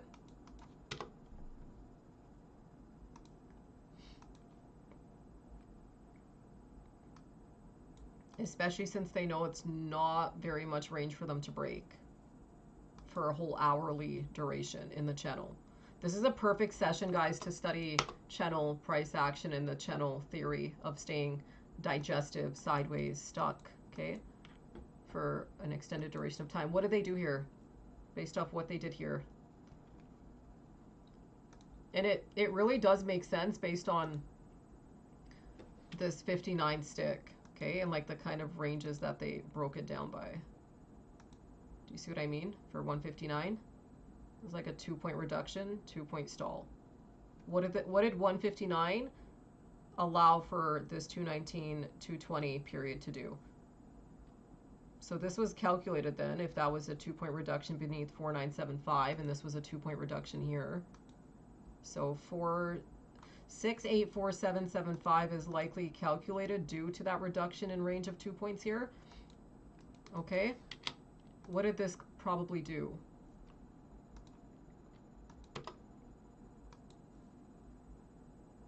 And we can give it about a 5-minute window. Probably no more than that, though. That's why I marked that 224. Delay, guys. Delay. Delayed. Delay. Delay. Okay, till close. Or at least until maybe these more probable periods here.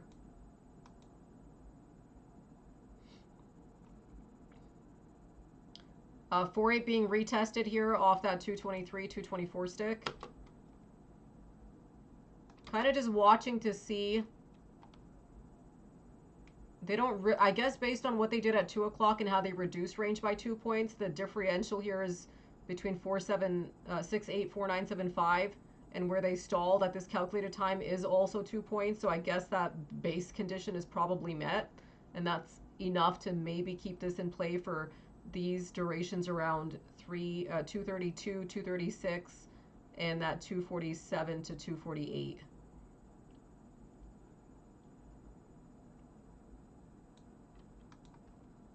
Is this healthy price action based on conditions? I would say yes. This is pretty healthy. ES breaking in that 5-minute interval post 2:20 p.m. and testing 4875, so that's good. At least they're trying to keep the trend somewhat alive.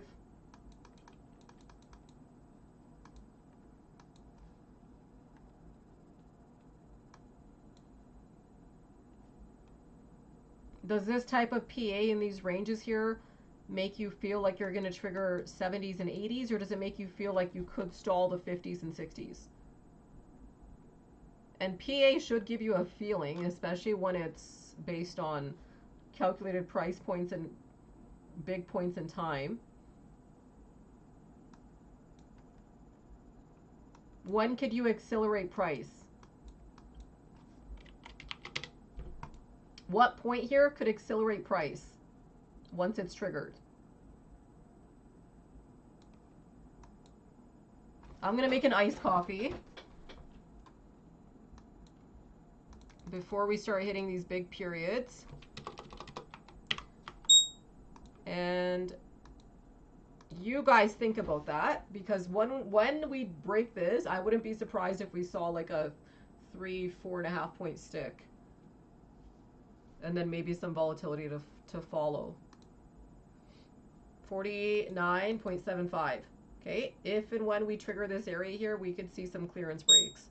4975 being taken out on a break over 48.75. We want to see some volume start picking up here, because this is the 34-point break for the real-time session, guys. This is where things can accelerate. Do you see how these are good SPX trades? Right? Like timing SPX is super hard, but this is a good example of one. Okay? Because market knows once it clears these areas here, it could start pushing at least 4 to 6 points. Okay? And this is an exact hold of 68.49.75, so I would imagine that they're going to try testing that 5.1, 5.2 area like we talked about. Do you see it? And this is the main reason I didn't cover, because we already had hit 33 points. We had pretty good odds of hitting 34-point breaks. 34-point break triggering our 5.250 spot. This is the exact kind of PA that we want to see here. This is also now hitting approximately a mid-range for time between that 219 and that 245 period, which can help our odds in terms of maybe tagging 5861 during this point in the day. SPX also crossing 68.28, which is the top of the bull zone. Once SPX crosses 6832, that's going to be the same thing as ES crossing 68.55, 68.56. Do you guys see how this is a great SPX trade in real time on this 34-point break? I want you guys to see it.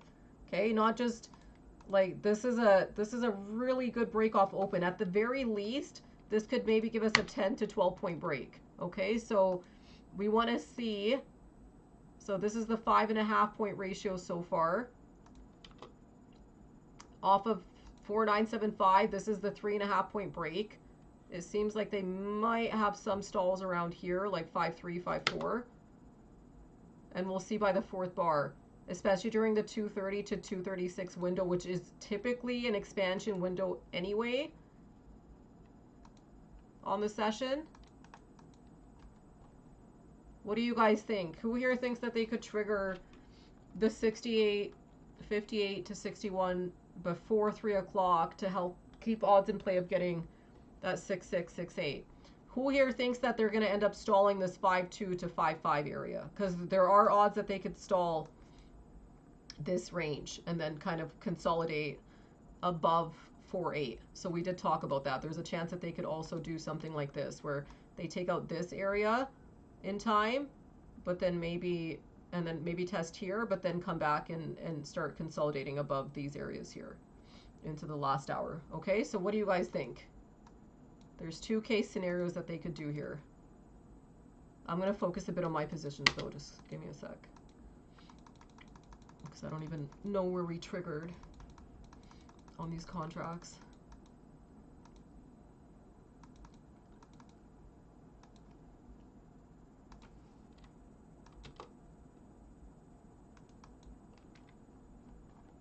Well, these are also the previous highs, right, for that Wednesday session, so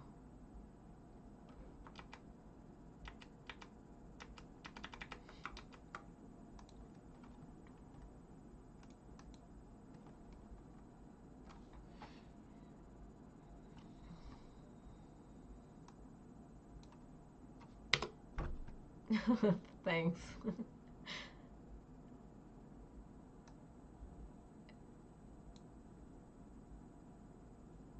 Yeah, do you see the break here though? Like in the kind of PA that this caused right here? So the mid-range between these areas, because we said it's close to, I don't even know why we don't even have 5.8 marked on here. Let's mark the 5.8. I don't even remember what it was. Is it exactly 5.8 or was it 5.850 or 5.875 or what was it? Anyway, do you see how these areas would basically be like the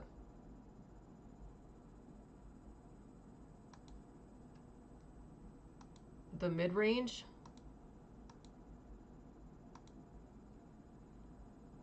Between here? Can someone write these numbers down? 6,854.25, 6,853.75. That 5475 comes up again. 6,855.25.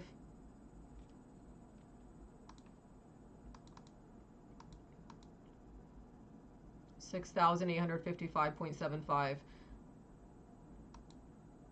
Basically, this area here, there's a lot of confluence, guys, around this 5.6 to 5.4 area, okay? So,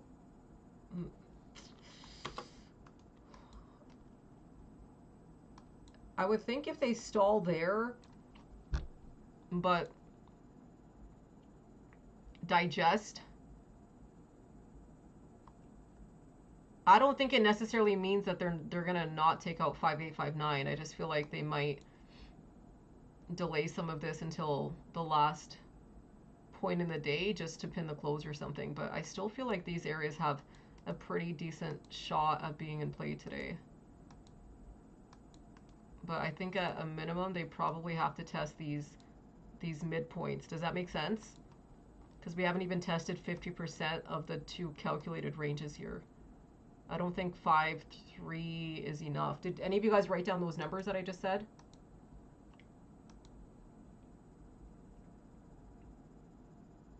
I think the first one was 5.375. 5.475 I'd mark in like yellow. This is calculated on 3 different parts.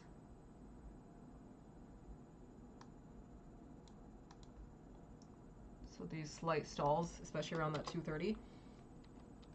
It depends where you stall. Not at 5.2, if that makes sense. Like, I feel like maybe if you stall here, then yeah, but here, not really. And I think these are the 2-point reductions here too. Do you see that? And this is probably like close to 3 to 4 points. So yes and no. It depends where you stall. Like, I would rather stall closer to like 5.475, 5.5. Which I know technically seems like you'd be making a lower high, but it's a calculated lower high. Does that make sense? And the only reason that would be okay is because of one thing and one thing only. What would it be? So I know on like a daily chart, someone might look at that and be like, well, no, obviously you don't want to stall 5.5, 5.4, because you would be making a lower high. But technically speaking, what would be our advantage here? If they, let's say, stalled 5.4, 5.5, 5.3 area. Technically speaking, it would look bearish, but based on the calculated conditions, it's actually not. What would be the advantage that we have?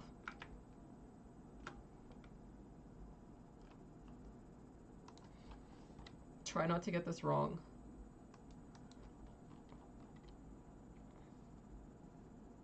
Time, yes. Okay, so maybe if this was closer to like here though, 315, would I then be concerned? If this was closer to like 315, 339, and we were stalling maybe close to 5.2, 5.4, 5.5. Yes, so I'm already aware that market makers probably want to pin this. So, and we already are working with about a 4.5 point range today, which aligns with 685,775 based on where they stalled. So, that being said, are they maybe trying to stall us just a tiny bit because they can't take out these ranges just yet because it's maybe a little bit too early based on time? So these have been the ongoing ranges that we've been working with today. We already knew that from the morning, around 4.5 points, right? That was the 4.5 points reduction off open. That was the 4.5 point reduction off where they stalled here. That was the 4.5 point reduction off where they held down here above 8.8. So what was the previous high that we had? What was that area? 68.57, right? 68.57.75. Oh wow, that's exact. Hey, you guys, they stalled exactly 4.5 points beneath that previous high.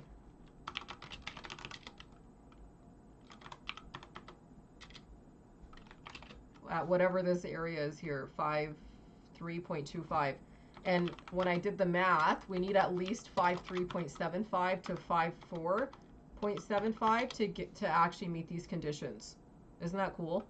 So you don't necessarily have to break 5.7 to make a new high. You actually technically only have to clear like 5.375 and 5.4. And we have calculated times of day coming up here. So let's see if I'm right. They were close to 245, 46, 47. It might be off the 46.5 to 47 interval.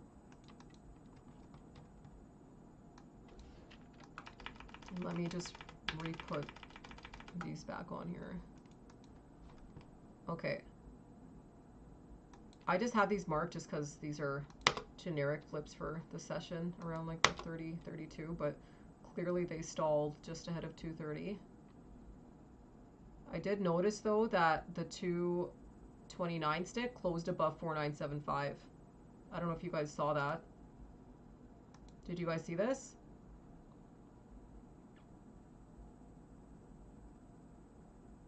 That might help us for the second half. And the 230 stick closed above by 2 points. Remember how back here we closed beneath by 2 points? Do you remember this? They might have offset the 2:30 to 3 p.m. window. Okay?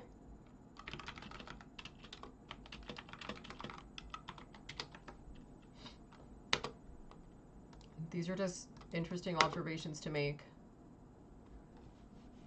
Okay, I'm gonna quickly grab a drink, but 68.54, 68.56 retest by calculated time of day. So my calculated time of day was close to the 2:45 to 2:48 window.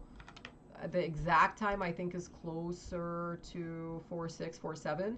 And this could be, I would say if they can test 5.4, 5.6, we have an odd of getting 6.857 retests as early as then. I don't think we need to retest that though. I feel like all we need is the 5.4, 5.5 area. Can you guys please vote on that, and I'll be right back, okay? So this is a very calculated time of day to test the Wednesday highs, okay?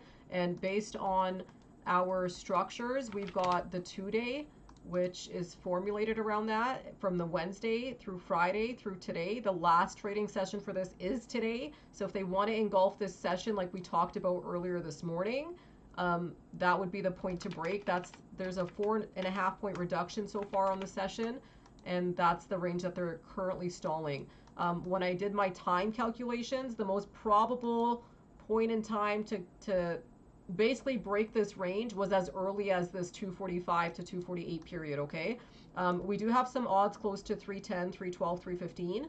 And then we also had odds near end of day, which I don't really want to wait till this point in the day to be testing the 55 to 58 area, because then our odds of getting 6-1, 6-4, 6-6 are pretty reduced, right? I would agree. So, okay, please vote on that. I want to see at least 50 votes, guys, because these are big points, and these could give us odds of getting another, 12 to 22 points on the session or something. So I still don't think we'll get the 80s or 70s today, but obviously anything can happen. I still had a pretty good instinct and calculation that we'll get at least the 50s with some odds of maybe breaking 6-1 and hopefully getting to the 6-6, 6-8 area. Okay. The only way that they would reduce that is if they did the same thing that they would do on the inverse, where they take it 4.5 points below 7-7, which is how we could get 7-1, 7-2, which would be a 100-point break from lows. Or if they break us to 6-6, that could be like the 5-point or 4.5-point break above 6-1. Does that make sense?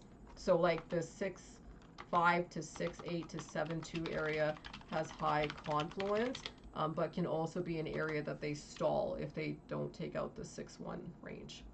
So let's see here. I'm going to set some alerts. 68.54.75 is the trigger. 68.55.25, I think, or 50. And they're breaking and retesting early, so this is good, because the earliest odds we have, so these are calculated, oops, how did I do that? Calculated times of day to basically retest highs, okay?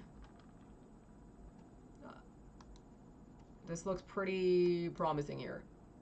And this is where you could have done another SPX trade or gotten back in or whatever the case is. I hope me holding helped you guys. If we break at this point, though, this will be my first cover, okay? Because them testing 5-4 early is good. We need to see if they can trigger that 5-4-7-5 to give us these potential breaks to... The calculated area is 5-8-7-5 and 5-9-7-5 and 60.5 and 61.25, okay? What's the minimum condition we have to meet at these points in time? We already did meet them, technically. But what was the minimum condition that we'd have to do at these points in time here? Test 5-3-7-5, 5-4-7-5, correct?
Okay, 19 voted yes. Okay, so you guys think that they could actually engulf the session as early as this point here. So if that's what you think, then what range do you think they could take it to in real time? What's your max range for the session then?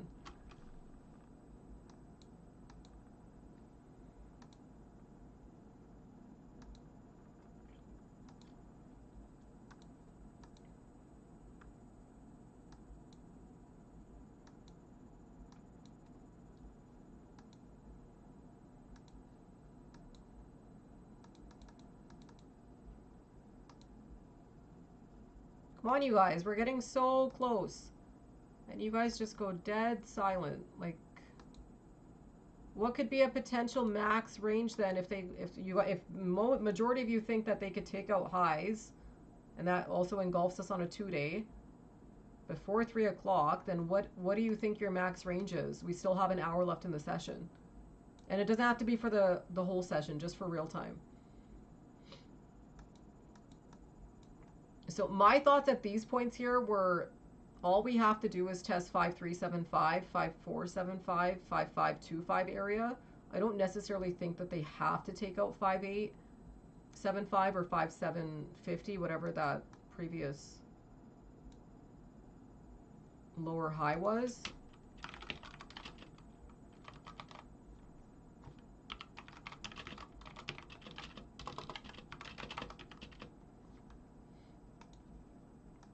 But we'll see. And I did say that the timing was close to like the 46.5 interval, so I'm gonna watch to see what they do here.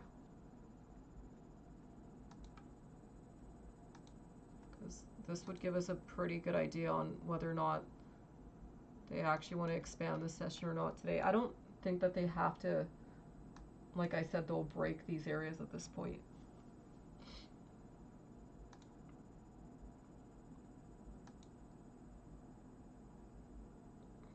What would I want to do at this point, though? 6-5's a good answer. What do you think we would want to do at this point, though, guys? So it's not a requirement that we break 5775, okay? But at the very least, what would we want to do between this period here, especially off this 47 stick, which it's already doing within the first 10 seconds of this candle opening here?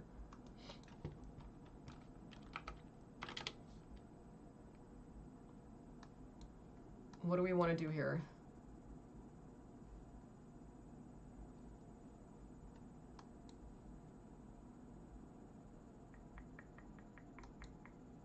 I can't reply to my own comments in here. So what do we want to do here, you guys? Off the 30-second interval here, which they're doing right now.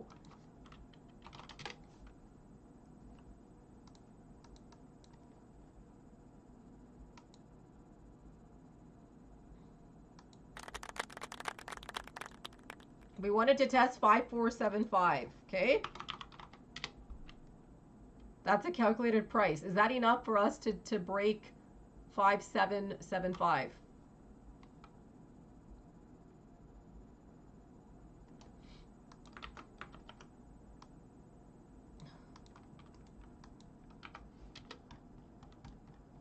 I voted no on that poll, by the way, because it wasn't really a required condition at this point here. I think all they really had to do is just test this 5475, which they did. They stalled to the exact penny, okay, off that 4-7 stick. These are the calculated midpoints. And now you can kind of see that the 5-8 stick is kind of just, or 4-8 stick's kind of just stalling. This is where some volatility could start coming in. Okay. To a naked eye, what does this look like? If someone were to walk in and look at this and see them stalling around here, what does this kind of look like to you guys? Especially if you're watching, let's say, like a 2-hour chart. What does this look like to you? Someone has zero market experience, I guess, on a 2-hour or 1 hour or whatever time frame you want to look at. What does this look like to you? Higher? Well, some people might be concerned that it could be a lower high, right? Like, but I feel like those minimum conditions being met is probably more than enough to give us those odds. Plus, if we've got that 2-hour, this runs until, when does this run until?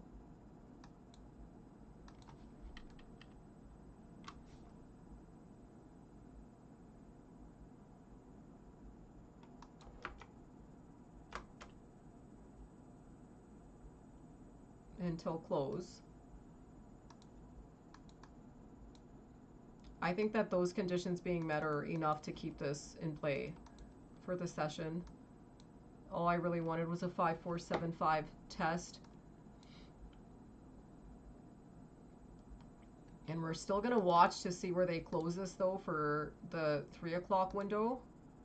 So let's watch the 59 and 3 o'clock sticks. Where do you think that we'd want to close during this period here to give us the best odds for 3 to 4, since this is a durational till close type of session today? Where would we want to ideally close?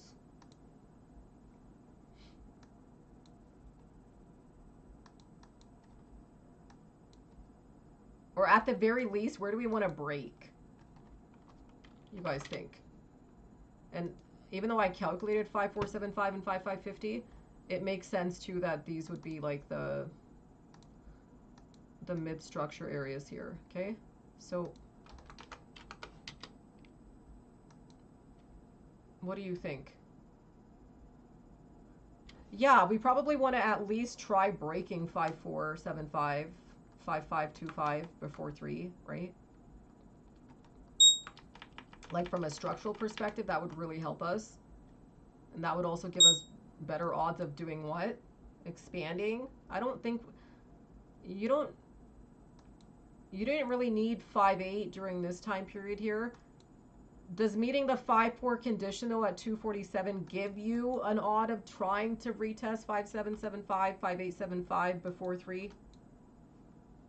68, 56, 25 tested here. These were really calculated areas for the session today. That also means SPX is now crossing that 6832 test on SPX. I have them marked because I figure that these are going to be the big areas. That means that SPX is clearing into the channel now. Do you see the confluence here?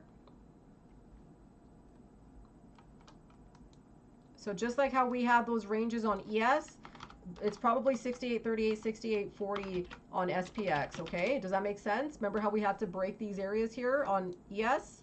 Okay, these are probably the areas on SPX. 6857, 75 being tested here after conditions were met for the 247 period, which is a very calculated time of day.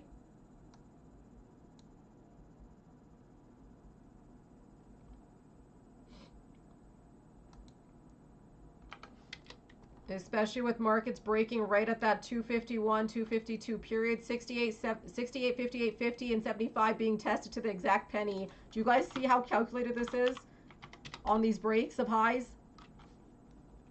This is an extremely calculated area for real time, okay? This can expand the session here, okay? Especially if they start breaking this area before 3.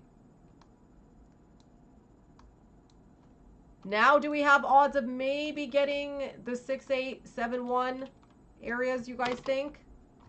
What do you guys think? Especially considering they're doing this ahead of 3. And they met conditions at the exact calculated points at 4.6 and 4.7. 68, 59, 75 being tested here. Do you guys see how calculated this is? That they tested these exact ranges when they broke 5775, or yeah, 5775. Isn't that insane? Look at where they're testing. 5975 being tested here. I think we said that the next spot here was 60.5 right here.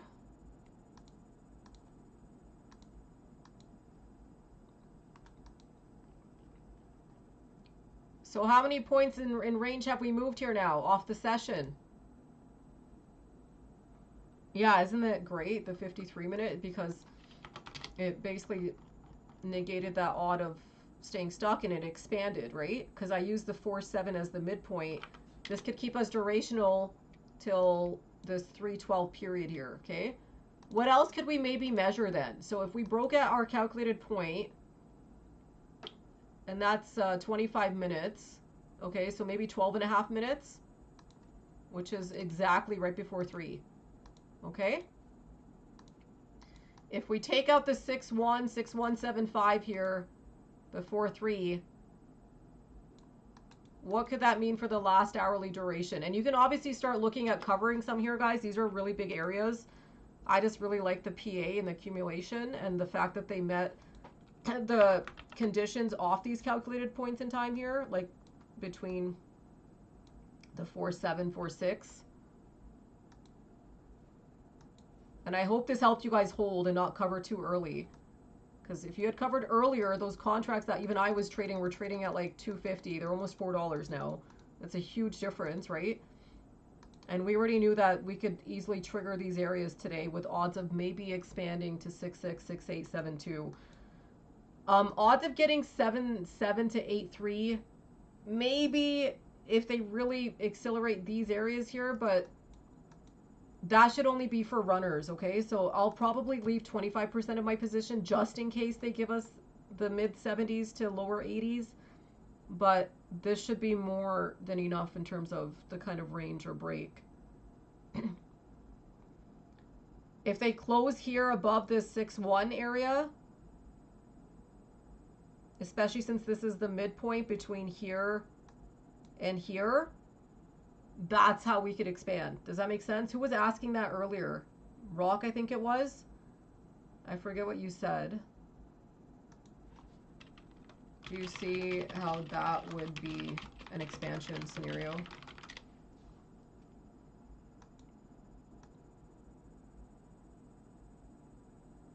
To expand, you have to take out 5.8, 6.1 before 3. Remember how we said that? If they do that, then that is going to give us some odds of maybe getting, if they take this out and minimum this area and they take this out before 3, then we have odds of getting these 70s, maybe those 80s. I didn't really think that we would see 8.1 in real time today, but I'm just a trader of odds. So, you know, I feel like they'll probably start stalling this area though. These are definitely some good areas, guys, to take some off. I would take off probably at least half. They're stalling that exact areas that I said, 60.5. They stalled exactly 59.75. They took out exactly 58.50 and 7.5. These are really, really big areas, especially if they really just want to maybe, I don't know, like consolidate.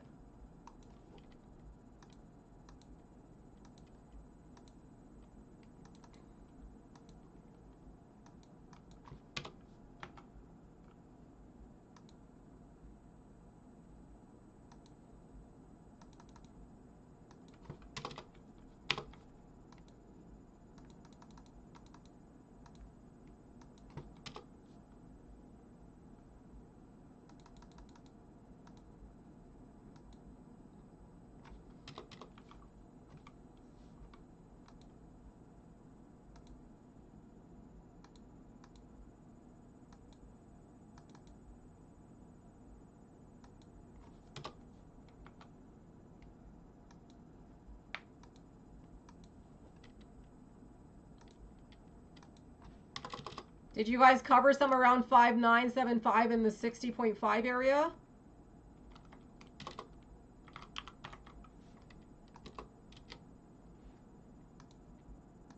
Okay, those are big spots. Like, don't be an idiot. At least take something off there. Because if they want to make this really volatile, trust me, they can off these ranges. Okay. And I just wouldn't want you guys to like give back all your gains. You know what I mean? Because it is a big trade. So I took some off at 350 on my contracts. Highs on those hit like 368 or 69. So I didn't get the top sell right here, but I covered at 59.75.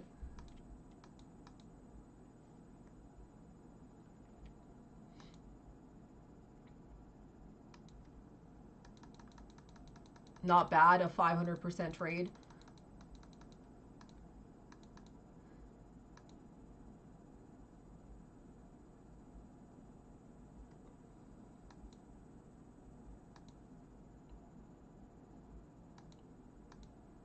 Which made for a really good day, and now we kind of just manage.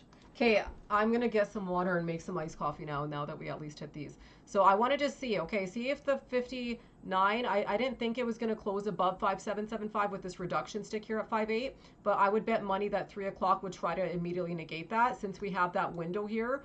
to expand through 312. So I would imagine that this is why I didn't fully cover. I covered half because we still have this window here. Okay. So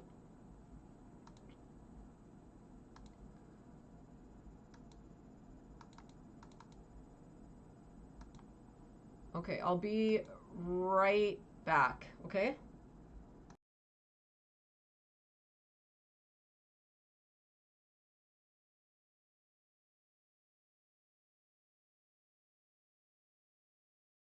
Also manage the 3 o'clock period, because if they close this at 5875 or 5975, that would be a really good close.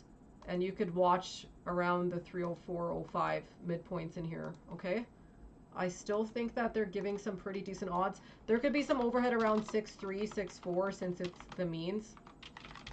But I'm still thinking that they can tag 6.8, 6.6 to 6.9 range based on how they traded this.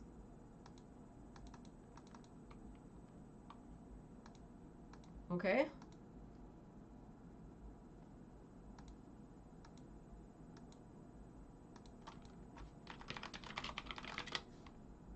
I think we deserve the golf clap.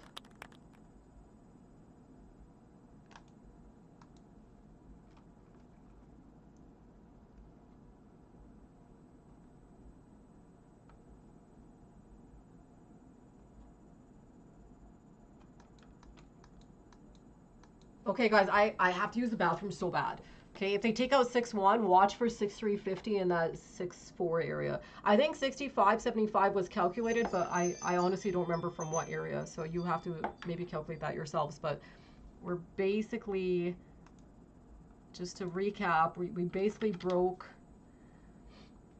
I'll just do this quickly. We basically broke 68 point range from the weekly open. Okay, so these areas are really important around 5.6. We also are now testing an 88 point range here off lows. We already broke 88 points off lows. Usually when that happens, that's the 60.5 or whatever that spot is. Usually when that happens, it implies that you could get potentially that same sort of range break off real-time lows.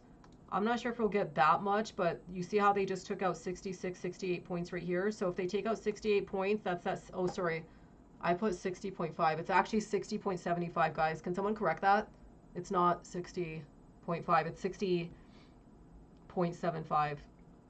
If they clear that, this is where I would say that we have those odds of getting the 88 point metrics, and that's the only way that we could maybe see that 8-1. But for that to be the case, there has to be a lot of relative strength around that 60.75, 61 area, okay?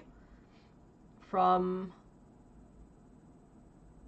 the real-time session, which was 1575, there's also that confluence around 8-1, 8-2, so, but I think right now they're basically stalling 44 points from real-time session open. Okay, so this is a 44 point break right here, and it might be a bit hard to trigger that much range like to the 80s, but if they did, it's basically these 60s that have to accelerate. But these are for sure areas that could be enough to be considered max ranges, which is why I covered the half.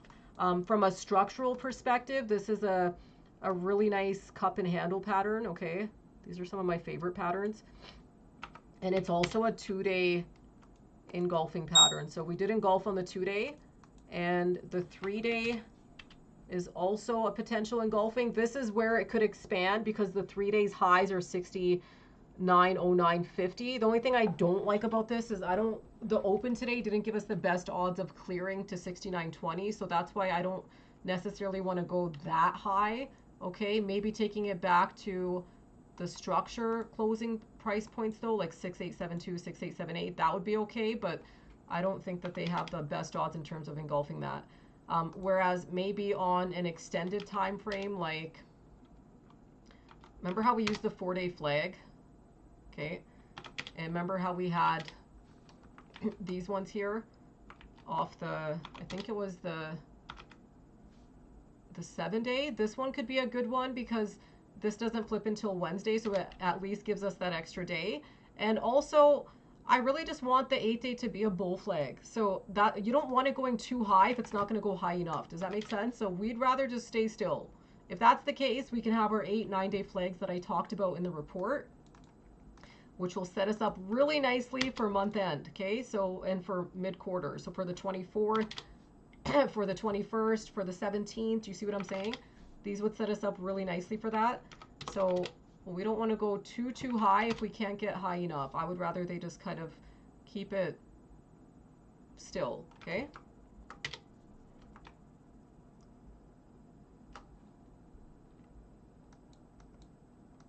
Oh, wow, at $60, that's amazing. Make sure you give back to someone or something today if you made that kind of a trade.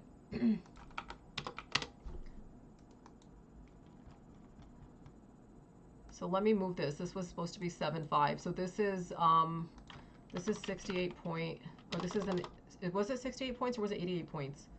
88 point range? I don't remember. Hold on. 6, 8, 60.75. Oh, 6772.75. Minus 66. Oh yeah, that's the 66 to 68 point range off real time lows, we said. Yeah, that's the 68 point range, guys, off real time lows, and it's also,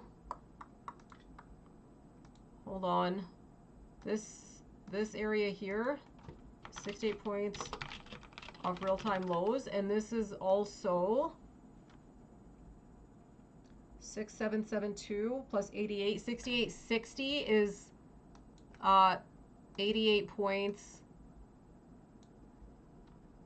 off session lows, okay? And breaking these areas essentially gives us an odd of getting, so 6815.75 plus 34 was that 49, plus 10 is that 59. This was the 44 point break here. Break off real time open, which can expand us 64 to 66, 68 points with midpoints near 52, 55, 58 point metrics, okay? So that is where we'd have 681575 plus 66. That's how we'd have these breaks, guys. Give us odds for those 80s. So, and the 70s, especially if they start breaking them before this 310, 312 calculated period. So we do have some odds here. There's some odds for 68, 666, 872. Clearance to 6872, 6876, 6878, 6881, 6884 areas that we discussed. That was max range scenario. Okay?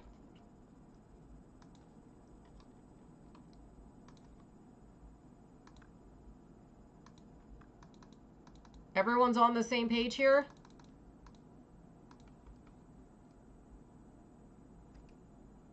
I covered half because I wanted to at least be safe for securing half, and I wanted to come back and they did a really good job of holding 555475 here, so that gives good odds of continuation. And what's the one thing that we had in favor here for us? This condition being met gives us odds to expand until here, okay? What would you want to trigger at these points in time to give you the highest odds of getting those upper 70s, maybe 80s?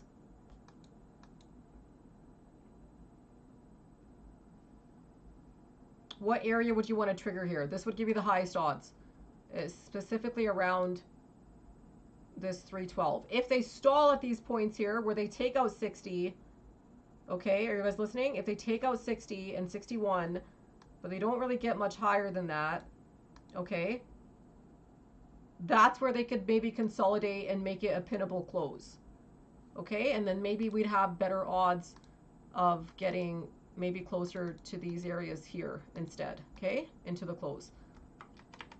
If they clear at this point in time, then you have odds of getting those 76, 78, 81, 80, that should say 84, not 83, 84 areas.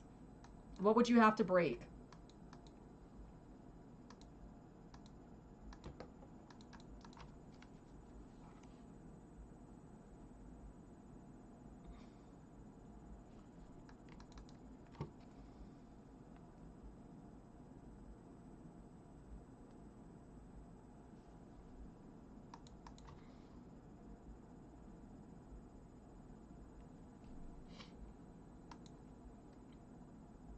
Yeah, probably at least 6.4, 6.5.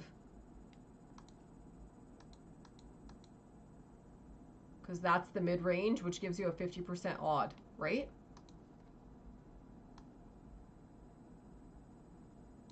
Are we setting up nicely to get back into the zone before CPI this week? Our weekly report so far is setting up pretty nicely. If we can now avoid this, but that's why we needed that gap up open to avoid volatility at 8.8, like I said in the report.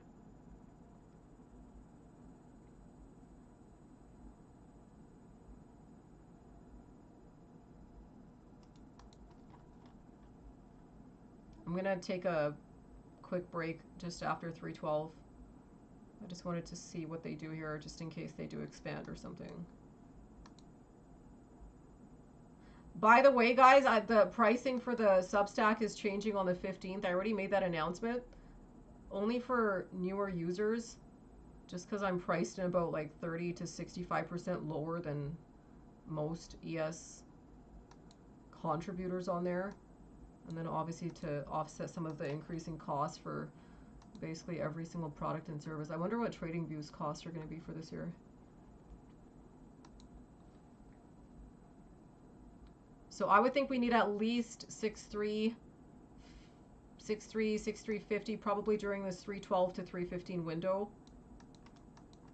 Ideally 6.4. So let's see.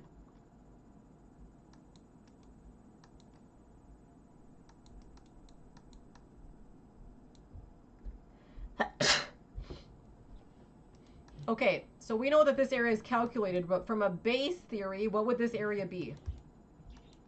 What's this area here? From a very base approach, what's this area in here?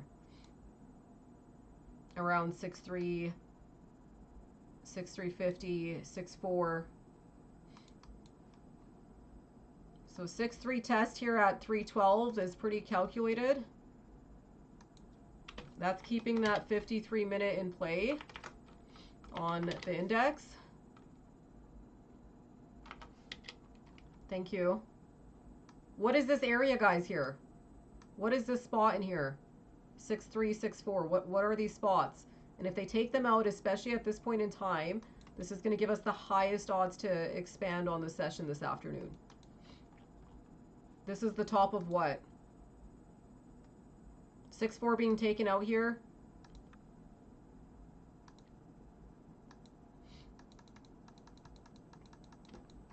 That's insane. These contracts move from 25 cents, guys, to $1 or $4, sorry.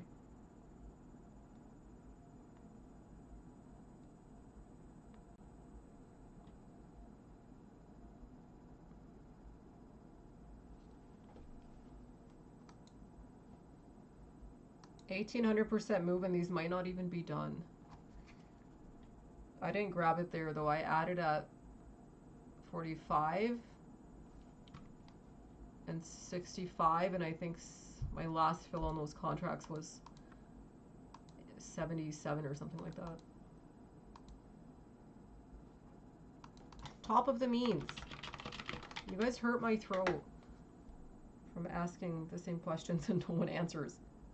Yes, the top of the means.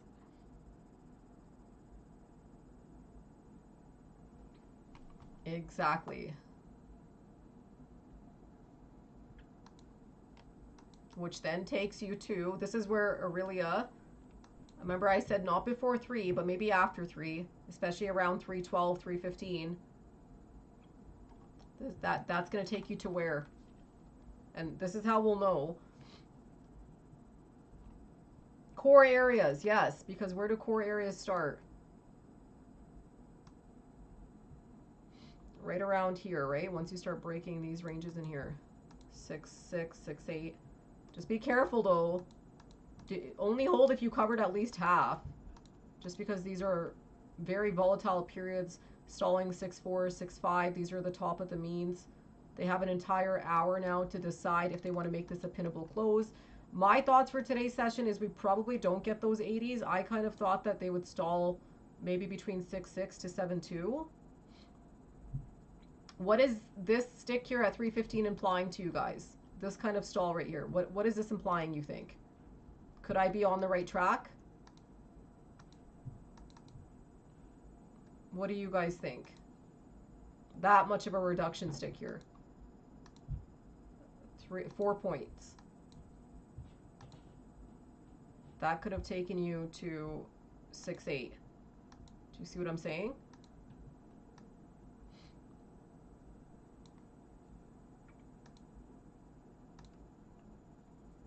They're starting to slightly reduce range here, guys, so just be a bit careful. I'm going to take a break because I can't sit here anymore. And I'm going to leave the screen on for like a good 10-15 minutes and I'll be right back, okay? Just be careful, manage more appropriately. I did take off another 25% just because I didn't like that they started stalling 6.4, 6.5, and this is the top of the means. I feel like we would have had to trigger at least 6.575 or 6.550 to avoid volatility. The means is known for triggering volatility, so this whole area here, plus the odds that we have are just kind of late, so there's too much of a time window between 315 and this 336, 338 period, so that's another reason why I was a little bit concerned. For structure, I do want to see if they can try holding the 40 and 38 area, obviously, but during this period. But remember what I said earlier, how they kind of left some room to 3.3 and 3.6. That's my only concern for stalling these areas here, is depending on what time they stall and how much range we've achieved by then. I think the fact that we broke 5.7 before 3 was a good thing, but we didn't close above there, so this could still kind of keep that volatility risk in play, because technically speaking they still closed beneath 68, 44, 88 points before 3 o'clock. Okay, so now this is what could make us pinnable into this last hour here. I would say probably between the 50s and 60s, with some risk of heading back to this 43.8 area only if we don't sustain above probably 5.5, 5.475. So monitor that 5.475. Maybe track the midpoint between our 15 and 13 sticks. Okay, for the 338.39. So they're mostly about 25 minutes, so close to like 327, 328. Kind of around when imbalance prints come out, guys, like around 3:30. Just pay very close attention to how they trade the session here, okay? And we always watch the 36, 35 periods anyway for imbalance prints, but so we're just going to mark our end of day flips. You should be just managing at this point. I only have 25% of my position left, okay? I'm taking a break. I'll be back in probably 10 minutes. I'll leave the screen on for you guys, though, if you guys want, since I marked these spots on here. And I'll just draw the conditions. So stalling here, probably want to try holding this area here. If they hold off this 5.775, which they are so far right here, maybe they have odds of retesting as early as this 21 to 24 window. So maybe you could see a retest. If they stall here, make a lower high, that's when you'd have odds of coming back here. Okay. Just don't be greedy about this. Obviously, if we get 6.8 to 7.8, I'd be happy, but I'm not going to give back my full trade just because of 10 points. Do you know what I mean? I'll be right back.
I actually took a long, guys, off that the hold here before the 3-5 stick, because they had some good odds of bringing this back and retesting off these calculated times around 338, 339.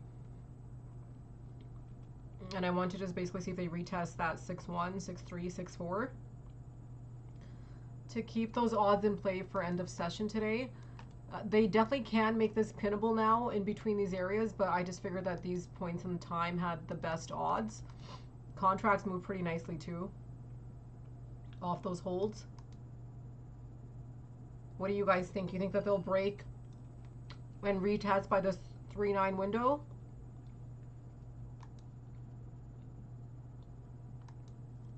$61.50 being taken out here. They're bringing this back just in time to retest 6-3. It looked pretty constructive. I took the long off this stick right here at 3-4. I just really liked how they were holding. And I figured that the 339 could be setting up pretty nicely to come back and retest these areas by 63 retest here at 2:39 p.m.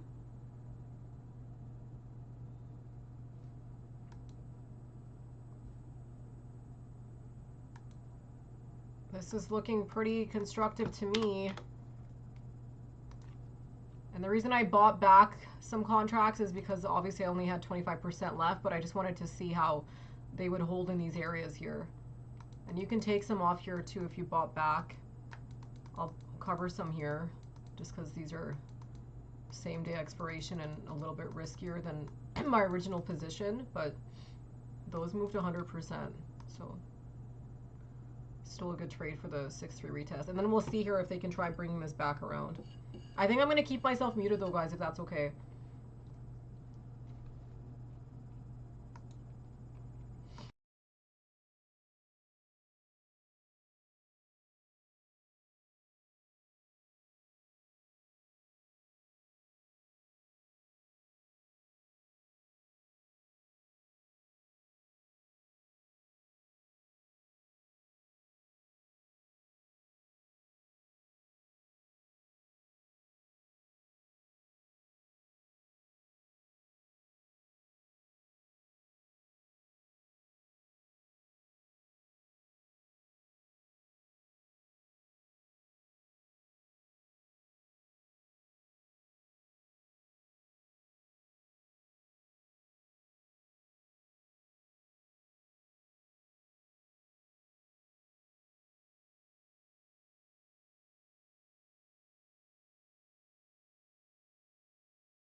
Also, do you see that if that is the case, who here is new to watching me stream and my strategies? Like, who has never even traded with me before or is relatively new?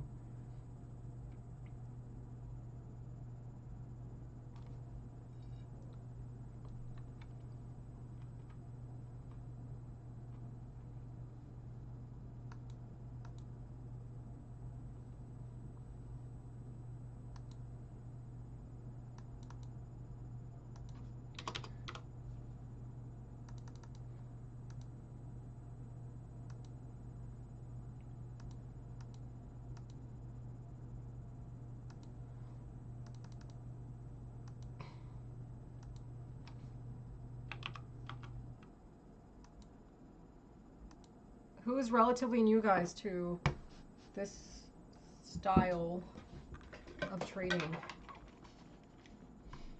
Sorry, I didn't have my headset on.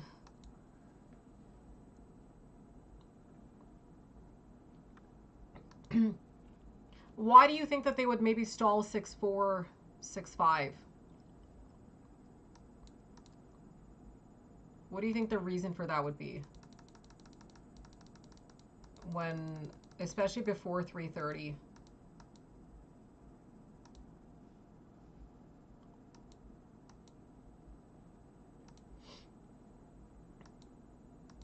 What do you guys think the reason for that could be?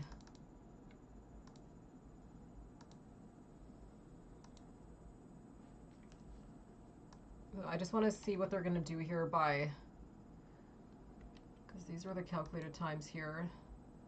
I do want to see what they do by the 3:45, 3:47, 48, 3:50 windows. Why do you guys think that they would stall 6-4-6-5?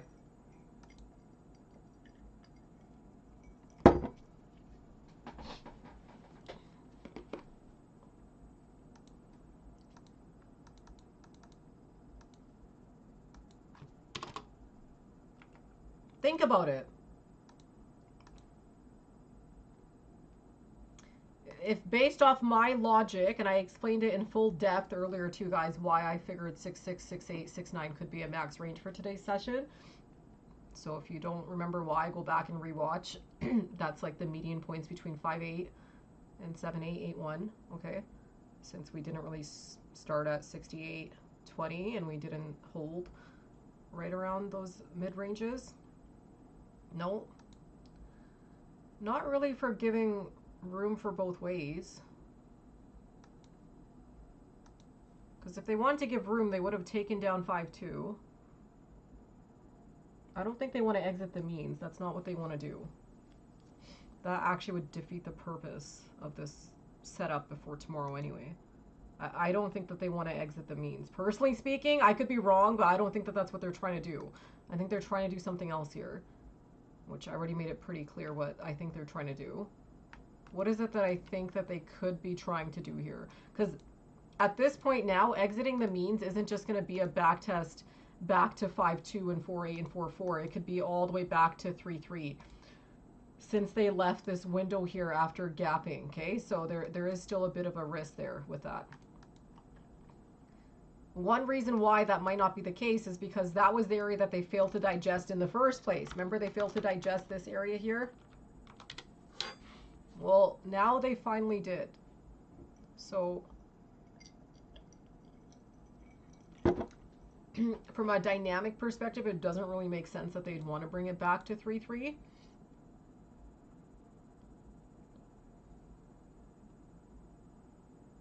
Yeah, exactly. But what would be the reason that they would stall 6-4, 6-5, but still take out 6-1, 60, 5-9? Because all you really need to do to go higher is take out 5-8, 5-9, 60, right?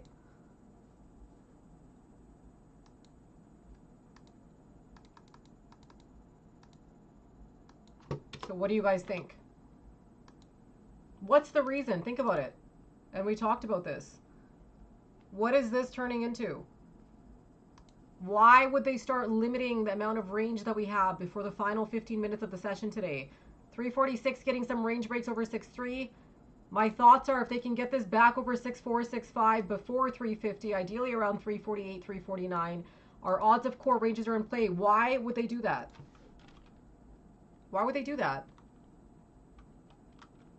What are they trying to do here? And the 10th close is very, very important. The 11th is a multi-structural flip on multiple time frames. So the closing price today is going to be a closing price for several time frames. What would be in our best interest? And why would they wait till end of day?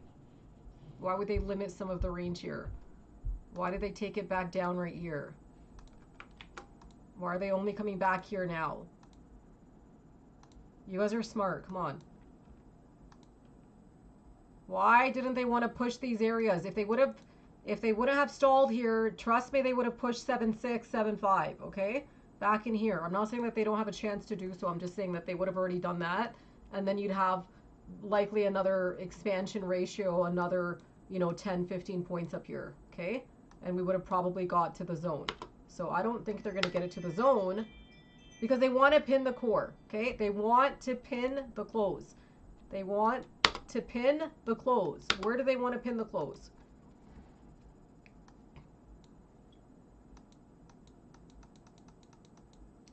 Rock, anything above 758, 61 is an expansion. Okay, so stop thinking that. This is like a mid-expansion scenario where it doesn't fully expand, because fully expand doesn't necessarily give it the best odds to get to 6920s. And it gives you a good odd to break high, like all-time highs. Core! Yes, to pin the close. Where do we want to pin the close? Ideally, where does Izzy want to pin the close today? This would be the best case scenario for us. As much as I really want 768184, I don't know how high those odds are. I feel like they're not that high, but I mean, obviously they could, depending on how much range they push us through here these last few minutes of the day. But at the very least, there's 6.5 tested here at 4.8. If they can clear these areas here, 6.5, 6.6.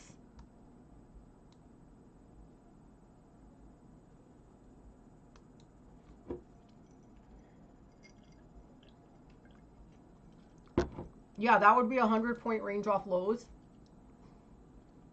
107-point range off lows would be around 7.8, 7.6, 7.9.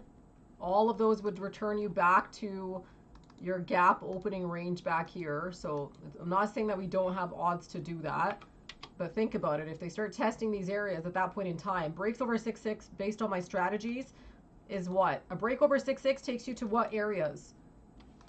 Core areas. So you're already in an odd here to play and break core ranges. I'm just not sure that they had enough momentum to do this much range in real time. Does that make sense? But they could still do it in the after hours here. I'm not saying they can't. They could definitely get it to 8.3, 8.4, maybe even 8.8 in the after hours. But real time, I figured probably closer to these areas here. Okay?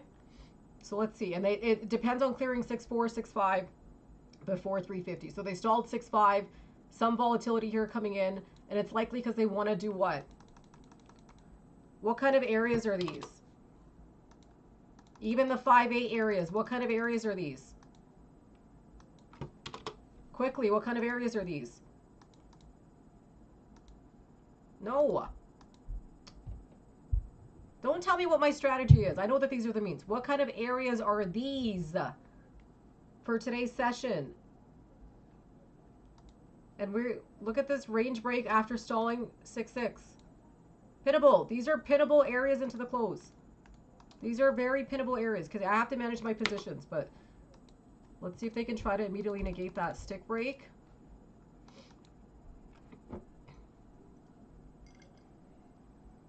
You probably have to get it back over 6.3.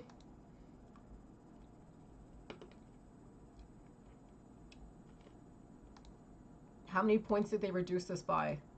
6 points. That's quite a lot of range. That's probably that 70.71 area.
Sorry guys, I just want to focus on my positions into the close here because this is kind of tough because they did test 6.5 but they didn't clear 6.6. I just wanted to see if they'd hold that 5.8, 5.875. They definitely have to come back around at 54, 55, otherwise I'll fully cover. If they're trying to pin the close, they would save range till what time? At what point in time would your high of day trigger buy? Think about it. At what point in time would your high of day trigger buy?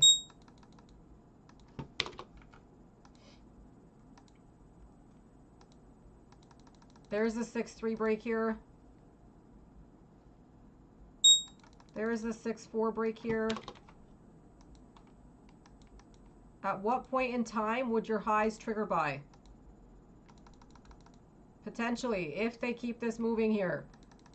When? This is why I needed to focus the last few minutes here, because if they really want to break range, they're going to do it very late. 6.5. 7.5 being tested at 5.4. 5.5 would be the cutoff for me to try clearing this range. To see if they can try triggering 6.6, 6.8.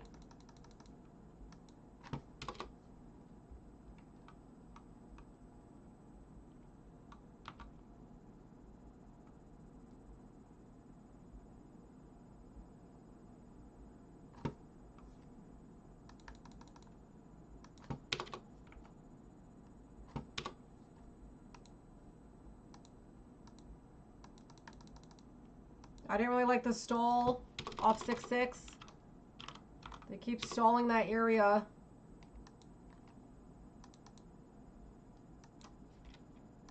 That's where I would say volatility could start coming in, especially if they want to start limiting some of these ranges here into the close.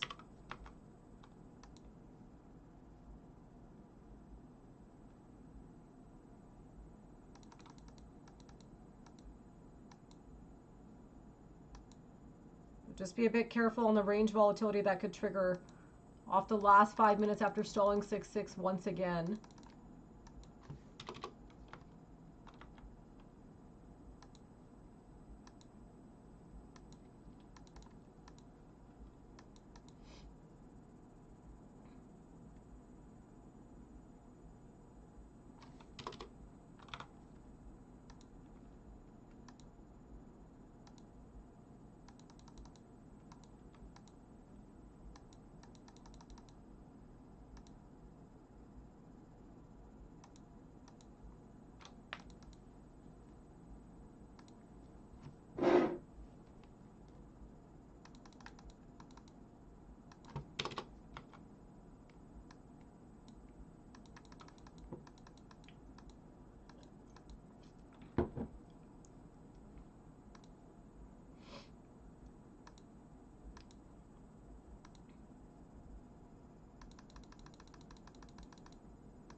Where do you guys think they're going to pin the close here?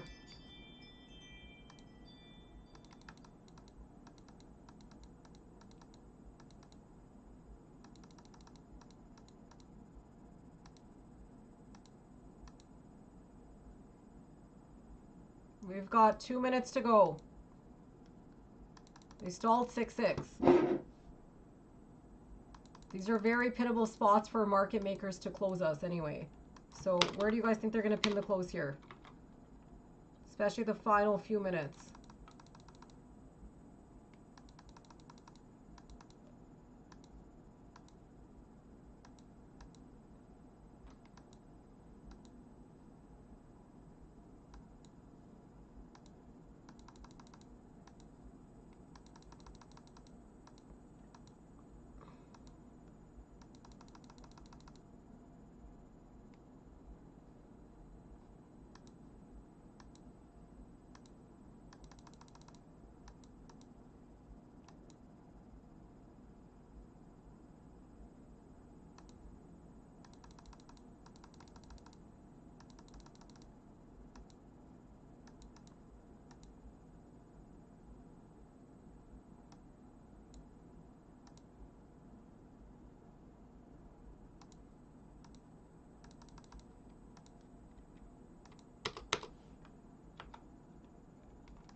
All right, so they pinned it. Where did they take this to? Back to 5.7. That's not the best close, but at least it's over that 5.475. I could easily tell when they stalled at that 5.4 stick and 5.5 that they were not going to expand the session today. And that was a whole range breakdown of 6.5 points, which would have netted close to that area that we were talking about, close to 70, 70.5, 68. Do you see what I'm saying? Especially off these measured ranges, I think that they capped it where there would have been a potential odd of 7.2. The reduction in range was right at 7.2 based off the high of day at 5.4, and this was mostly due to stalling 6.866. Do you see now why I figured these could be the max ranges for the session today? So 6.6, 6.8, 6.9, 7.2, based on what they did at 54 and 50, I could tell that they were reducing range. They would have never stalled at 50 like this and 5.4. Had they continued at 5.4 though, and broke 6.6, I do think that the 55 stick could have given us that odd of getting 7.2. At the very least, getting breaks of 6.6, 6.8. Really, really good session, guys. I would definitely go back and review this. There's a lot to learn. There was lots of great range, lots of great trades to be made. I was able to capture a pretty decent trade from here off some like end of day contracts from 50 cents to $1.10. You just have to kind of be a little bit cautious though. I didn't like how they stalled there, so I covered. And then as soon as I saw them stall 6.6 and reverse this back to 6.3, that's how I knew that 5.5 would have definitely some volatility. But at least it let me hold the last 25% of my contracts that I bought from earlier in the session today, at least to manage them to see what kind of odds we had. I felt pretty strong that we'd at least get a test of 6.866. I think 68.66 being max range was extremely calculated. So we hit 6.8, 6.5, 7.5. Depending on how much range they take us to in the after hours here, we did have better odds for after the bell around 4.05. So I'm wondering if they end up taking us maybe to take out 6.6 after market close, like for the session, since this is durational till session close. Closing in here is not bad. I would want us to close around 5.875, 5.975, like those areas that we talked about. That would be better than closing around this 5.5 area, and just because I feel like that could imply some risk for us in that case. So let me just see here.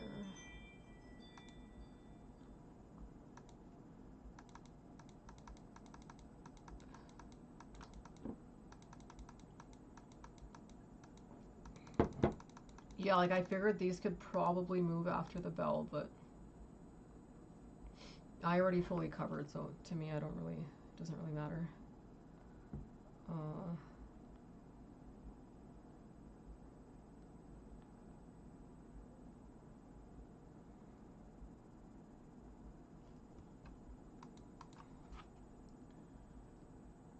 Okay.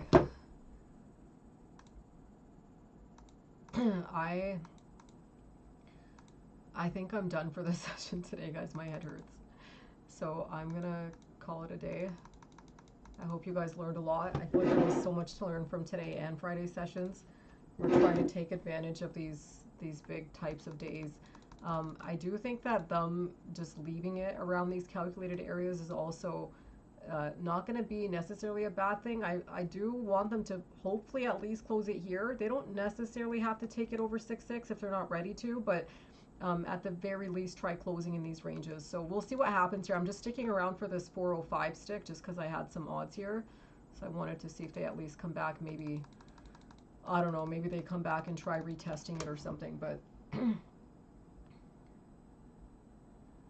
guess we'll have to see. Anyway, let me know how you guys did in the comments. Hopefully everyone had a good day.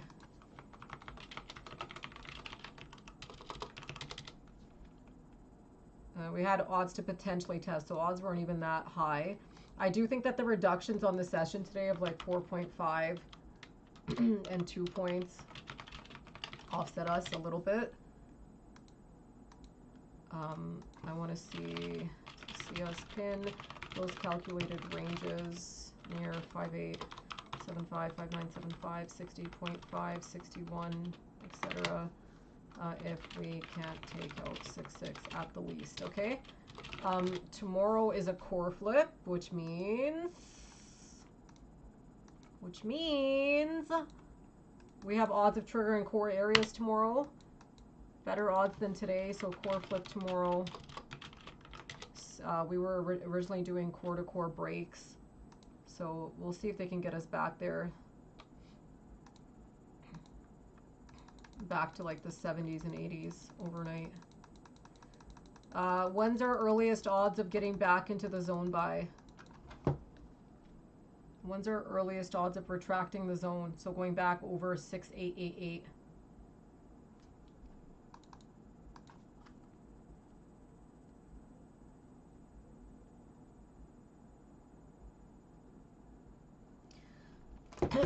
Tomorrow, right? So tomorrow's the earliest odds to get back over 68.88. I do think a lot of that's going to be relative, obviously, to how they trade this overnight. I think overnight the goal is going to be now to probably just sustain the channel area. There is still going to be a bit of that risk back to 3.3 and 3.8, so let's just make a note of that. For overnight support, current support is pretty obvious above this 5.455, but I feel like it's okay if we test the means if they need to. I don't care if they test the means as long as they break 6.6 first. I feel like breaking 6.6 first will help reduce the risk if they want to take it back to here. Does that make sense? So let's see if they can at least try doing that in real time today, or in the session today. And then from there we can kind of just track overnight test to this 70.5, 72. This 7.7 to 7.6 has a lot of confluence. I don't have it marked here, but this area here has a lot of confluence, along with the 8.1 to 8.4. So basically just core ranges overnight if they're able to sustain the means and avoid the channel. If they are unable to sustain the means and head back to the channel, we're okay if we just digest again in this beige box like we did all afternoon, with risk down to 3.3 and 3.8. Preferably, I would like to avoid the channel though and just try sustaining above 5.2, 5.5 and see if maybe this after hours session can hold over 5.7, 5.8. I feel like that would be like the best case scenario for us.